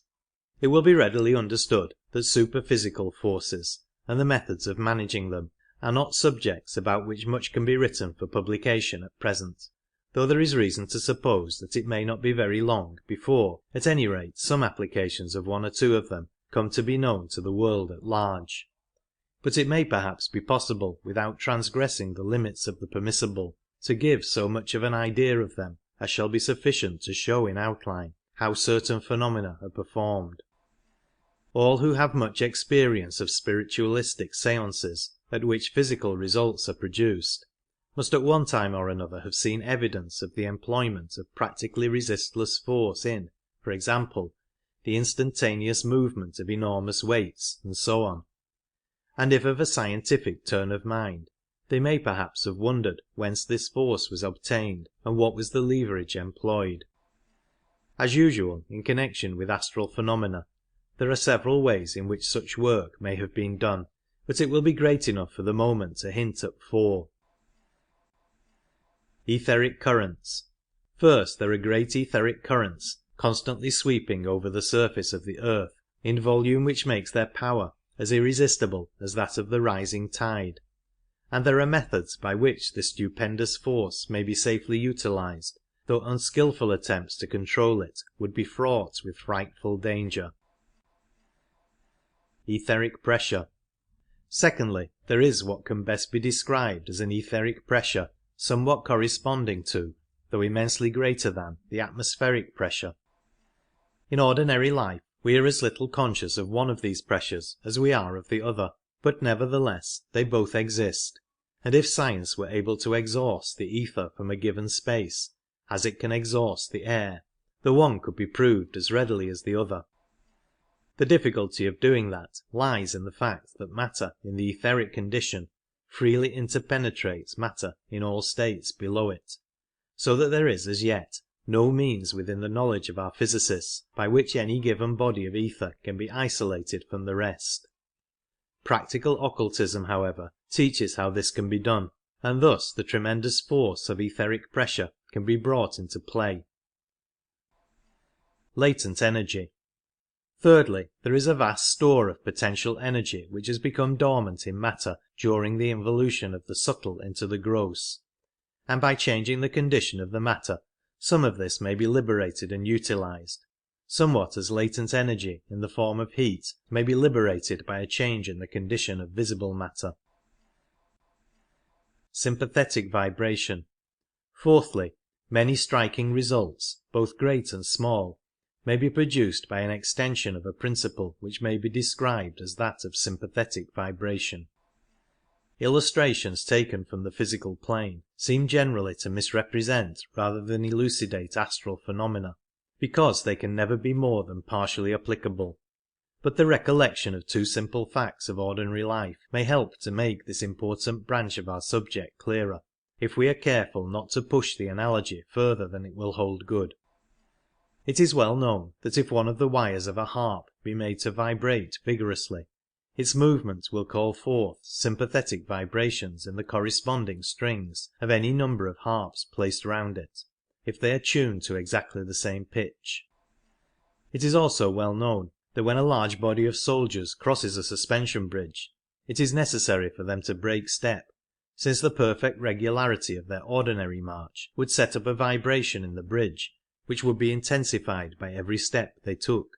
until the point of resistance of the iron was passed, when the whole structure would fly to pieces.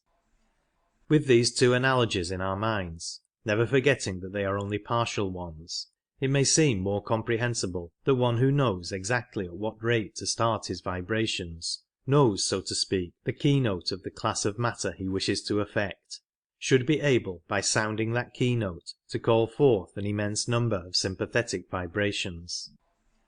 When this is done on the physical plane, no additional energy is developed, but on the astral plane there is this difference, that the matter with which we are dealing is far less inert, and so when called into action by these sympathetic vibrations it adds its own living force to the original impulse, which may thus be multiplied manyfold,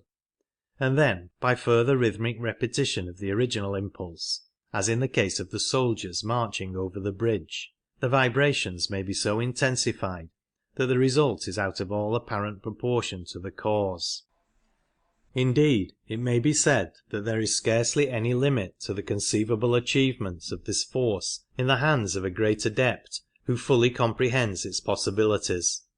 for the very building of the universe itself was but the result of the vibrations set up by the spoken word.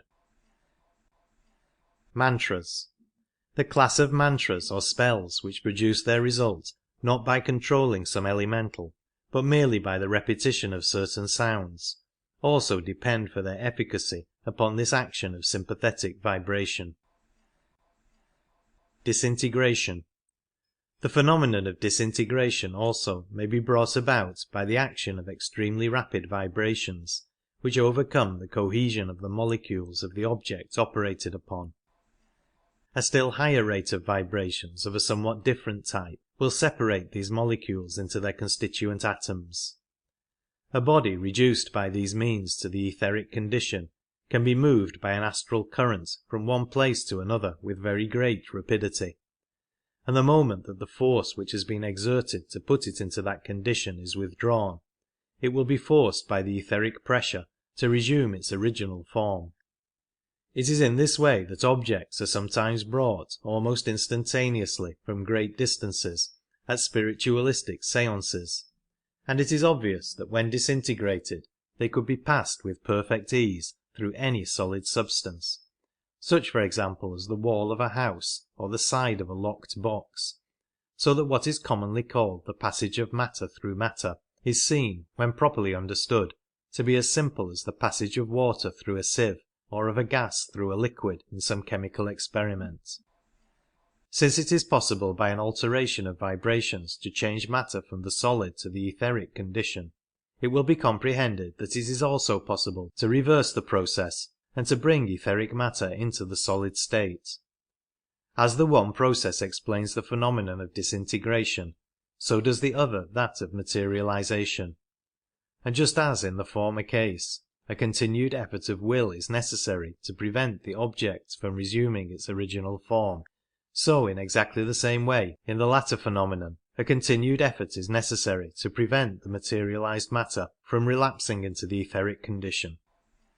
In the materialization seen at an ordinary séance, such matter as may be required is borrowed as far as possible from the medium's etheric double, an operation which is prejudicial to his health, and also undesirable in various other ways. And this explains the fact that the materialized form is usually strictly confined to the immediate neighbourhood of the medium, and is subject to an attraction which is constantly drawing it back to the body from which it came, so that if kept away from the medium too long, the figure collapses, and the matter which composed it, returning to the etheric condition, rushes back instantly to its source. Why darkness is required. The reason why the beings directing a séance find it easier to operate in darkness or in very subdued light will now be manifest, since their power would usually be insufficient to hold together a materialized form, or even a spirit hand, for more than a very few seconds, amidst the intense vibrations set up by brilliant light. The habitués of séances will no doubt have noticed that materializations are of three kinds. First, those which are tangible but not visible. Second, those which are visible but not tangible. And third, those which are both visible and tangible. To the first kind, which is much the most common, belong the invisible spirit hands which so frequently stroke the faces of the sitters, or carry small objects about the room, and the vocal organs from which the direct voice proceeds. In this case, an order of matter is being used which can neither reflect nor obstruct light, but which is capable, under certain conditions, of setting up vibrations in the atmosphere which affect us as sound. Spirit photographs. A variation of this class is that kind of partial materialization which, though incapable of reflecting any light that we can see, is yet able to affect some of the ultraviolet rays, and can therefore make a more or less definite impression upon the camera, and so provide us with what are known as spirit photographs. When there is not sufficient power available to produce a perfect materialization, we sometimes get the vaporous looking form, which constitutes our second class, and in such a case the spirits usually warn their sitters that the forms which appear must not be touched. In the rarer case of a full materialization, there is sufficient power to hold together, at least for a few moments, a form which can be both seen and touched. When an adept or pupil finds it necessary for any purpose to materialize his Mayavirupa, or his astral body, he does not draw upon either his own etheric double or anyone else's, since he has been taught how to extract the matter which he requires directly from the astral light or even from the Akasha. Reduplication. Another phenomenon closely connected with this part of the subject is that of reduplication, which is produced by simply forming in the astral light a perfect mental image of the object to be copied, and then gathering about that mould the necessary physical matter. Of course, for this purpose it is necessary that every particle, interior as well as exterior, of the object to be duplicated should be held accurately in view simultaneously, and consequently the phenomenon is one which requires considerable power of concentration to perform. Persons unable to reduce the matter required directly from the astral light have sometimes borrowed it from the material of the original article, which in this case would be correspondingly reduced in weight. Precipitation. We read a good deal in theosophical literature about the precipitation of letters or pictures. This result, like everything else, may be obtained in several ways.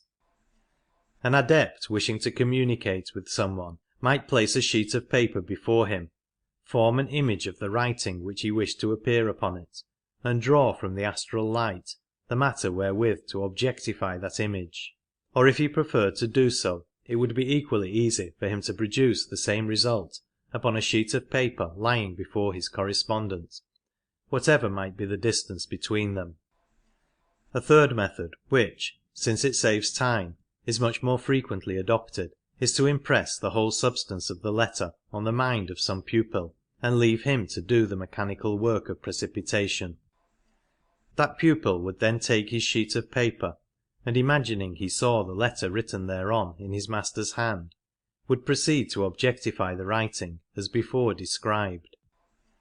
If he found it difficult to perform simultaneously the two operations of drawing his material from the astral light and precipitating the writing on the paper, he might have either ordinary ink or a small quantity of coloured powder on the table beside him, which, being already physical matter, could be drawn upon more readily. It is of course obvious that the possession of this power would be a very dangerous weapon in the hands of an unscrupulous person, since it is just as easy to imitate one man's handwriting as another's, and it would be impossible to detect by any ordinary means a forgery committed in this manner. A pupil definitely connected with any master has always an infallible test by which he knows whether any message really emanates from that master or not, but for others the proof of its origin must always lie solely in the contents of the letter and the spirit breathing through it, as the handwriting, however cleverly imitated, is of absolutely no value as evidence. As to speed, a pupil new to the work of precipitation would probably be able to image only a few words at a time, and would, therefore, get on hardly more rapidly than if he wrote his letter in the ordinary way. But a more experienced individual who could visualize a whole page, or perhaps the entire letter at once, would get through his work with greater facility. It is in this manner that quite long letters are sometimes produced in a few seconds at a séance. When a picture has to be precipitated, the method is precisely the same, except that here it is absolutely necessary that the entire scene should be visualized at once, and if many colours are required, there is, of course, the additional complication of manufacturing them, keeping them separate, and reproducing accurately the exact tints of the scene to be represented. Evidently there is scope here for the exercise of the artistic faculty, and it must not be supposed that every inhabitant of the astral plane could by this method produce an equally good picture. A man who had been a great artist in life, and had therefore learnt how to see and what to look for, would certainly be very much more successful than the ordinary person if he attempted precipitation when on the astral plane after death. Slate writing. The slate writing, for the production of which under test conditions some of the greatest mediums have been so famous, is sometimes produced by precipitation, though more frequently the fragment of pencil enclosed between the slates is guided by a spirit hand, of which only just the tiny points sufficient to grasp it are materialized. Levitation, an occurrence which occasionally takes place at séances, and more frequently among Eastern yogis, is what is called levitation, that is, the floating of a human body in the air. No doubt when this takes place in the case of a medium, he is often simply upborne by spirit hands, but there is another and more scientific method of accomplishing this feat, which is always used in the East and occasionally here also. Occult science is acquainted with a means of neutralizing or even entirely reversing the attraction of gravity, and it is obvious that by the judicious use of this power all the phenomena of levitation may be easily produced. It was no doubt by a knowledge of this secret that some of the airships of ancient India and Atlantis were raised from the earth and made light enough to be readily moved and directed, and not improbably the same acquaintance with nature's finer forces greatly facilitated the labours of those who raised the enormous blocks of stone sometimes used in Cyclopean architecture, or the building of the pyramids and Stonehenge. With the knowledge of the forces of nature which the resources of the astral plane place at the command of its inhabitants, the production of what are called spirit lights is a very easy matter, whether they be of the mildly phosphorescent or the dazzling electrical variety, or those curious dancing globules of light into which a certain class of fire elementals so readily transform themselves. Since all light consists simply of vibrations of the ether, it is obvious that anyone who knows how to set up these vibrations can readily produce any kind of light that he wishes. It is by the aid of the etheric elemental essence also that the remarkable feat of handling fire unharmed is generally performed, though there are, as usual, other ways in which it can be done. The thinnest layer of etheric substance can be so manipulated as to be absolutely impervious to heat, and when the hand of a medium or sitter is covered with this, he may pick up burning coal or red-hot iron with perfect safety. Transmutation. Most of the occurrences of the séance room have now been referred to, but there are one or two of the rarer phenomena of the outer world which must not be left quite without mention in our list. The transmutation of metals is commonly supposed to be a mere dream of the medieval alchemists, and no doubt in most cases the description of the phenomenon was merely a symbol of the purification of the soul. Yet there seems to be some evidence that it was really accomplished by them on several occasions, and there are petty magicians in the East who profess to do it under test conditions even now. Be that as it may, it is evident that since the ultimate atom is one and the same in all substances, and it is only the methods of its combination that differ, anyone who possessed the power of reducing a piece of metal to the atomic condition and of rearranging its atoms in some other form would have no difficulty in effecting transmutation to any extent that he wished. Repercussion. The principle of sympathetic vibration mentioned above also provides the explanation of that strange and little known phenomenon called repercussion, by means of which any injury done to, or any mark made upon, the astral body in the course of its wanderings will be reproduced in the physical body. We find traces of this in some of the evidence given at trials for witchcraft in the Middle Ages, in which it is not infrequently stated that some wound given to the witch when in the form of a dog or a wolf was found to have appeared in the corresponding part of her human body. The same strange law has sometimes led to an entirely unjust accusation of fraud against a medium, because, for example, some colouring matter rubbed upon the hand of a materialized spirit was afterwards found upon his hand, the explanation being that in that case, as so often happens, the spirit was simply the medium's astral body, or perhaps even his etheric double, forced by the guiding influences to take some form other than his own. In fact, the astral and physical bodies are so intimately connected that it is impossible to touch the keynote of one without immediately setting up exactly corresponding vibrations in the other. Conclusion.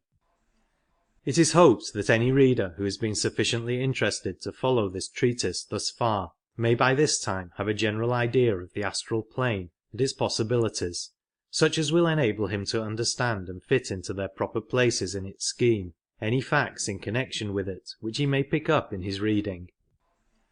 Though only the roughest sketch has been given of a very great subject, enough has perhaps been said to show the extreme importance of astral perception in the study of biology, physics, chemistry, astronomy, medicine and history, and the great impulse which might be given by its development to all these sciences. Yet its attainment should never be regarded as an end in itself, since any means adopted with that object in view would inevitably lead to what is called in the East the Laukika method of development, a system by which certain psychic powers are indeed acquired, but only for the present personality, and since their acquisition is surrounded by no safeguards, the student is extremely likely to misuse them. To this class belong all systems which involve the use of drugs, invocation of elementals, or the practices of Hatha Yoga. The other method, which is called the Lokottara, consists of Raj Yoga, or spiritual progress, and though it may be somewhat slower than the other, whatever is acquired along this line is gained for the permanent individuality and never lost again, while the guiding care of a master ensures perfect safety from misuse of power as long as his orders are scrupulously obeyed. The opening of astral vision must be regarded then only as a stage in the development of something infinitely nobler, merely as a step, and a very small step, on that great upward path which leads men to the sublime heights of adeptship, and beyond even that, through glorious vistas of wisdom and power such as our finite minds cannot now conceive. Yet let no one think it an unmixed blessing to have the wider sight of the astral plane, for upon one in whom that vision is opened, the sorrow and misery, the evil and the greed of the world press as an ever-present burden, until he often feels inclined to echo the passionate adjuration of Schiller: "Why hast thou cast me thus into the town of the ever-blind, to proclaim thine oracle with the opened sense? Take back this sad clear-sightedness, take from mine eyes this cruel light, give me back my blindness, the happy darkness of my senses, take back thy dreadful gift." This feeling is perhaps not an unnatural one in the earlier stages of the path. Yet higher sight and deeper knowledge soon bring to the student the perfect certainty that all things are working together for the eventual good of all, that, hour after hour, like an opening flower, shall truth after truth expand, for the sun may pale and the stars may fail, but the law of good shall stand. Its splendour glows and its influence grows, as nature's slow work appears, from the zoophytes small to the lords of all, through kalpas and crores of years. End of the Astral Plane, by C. W. Ledbetter. Read by Phil Benson.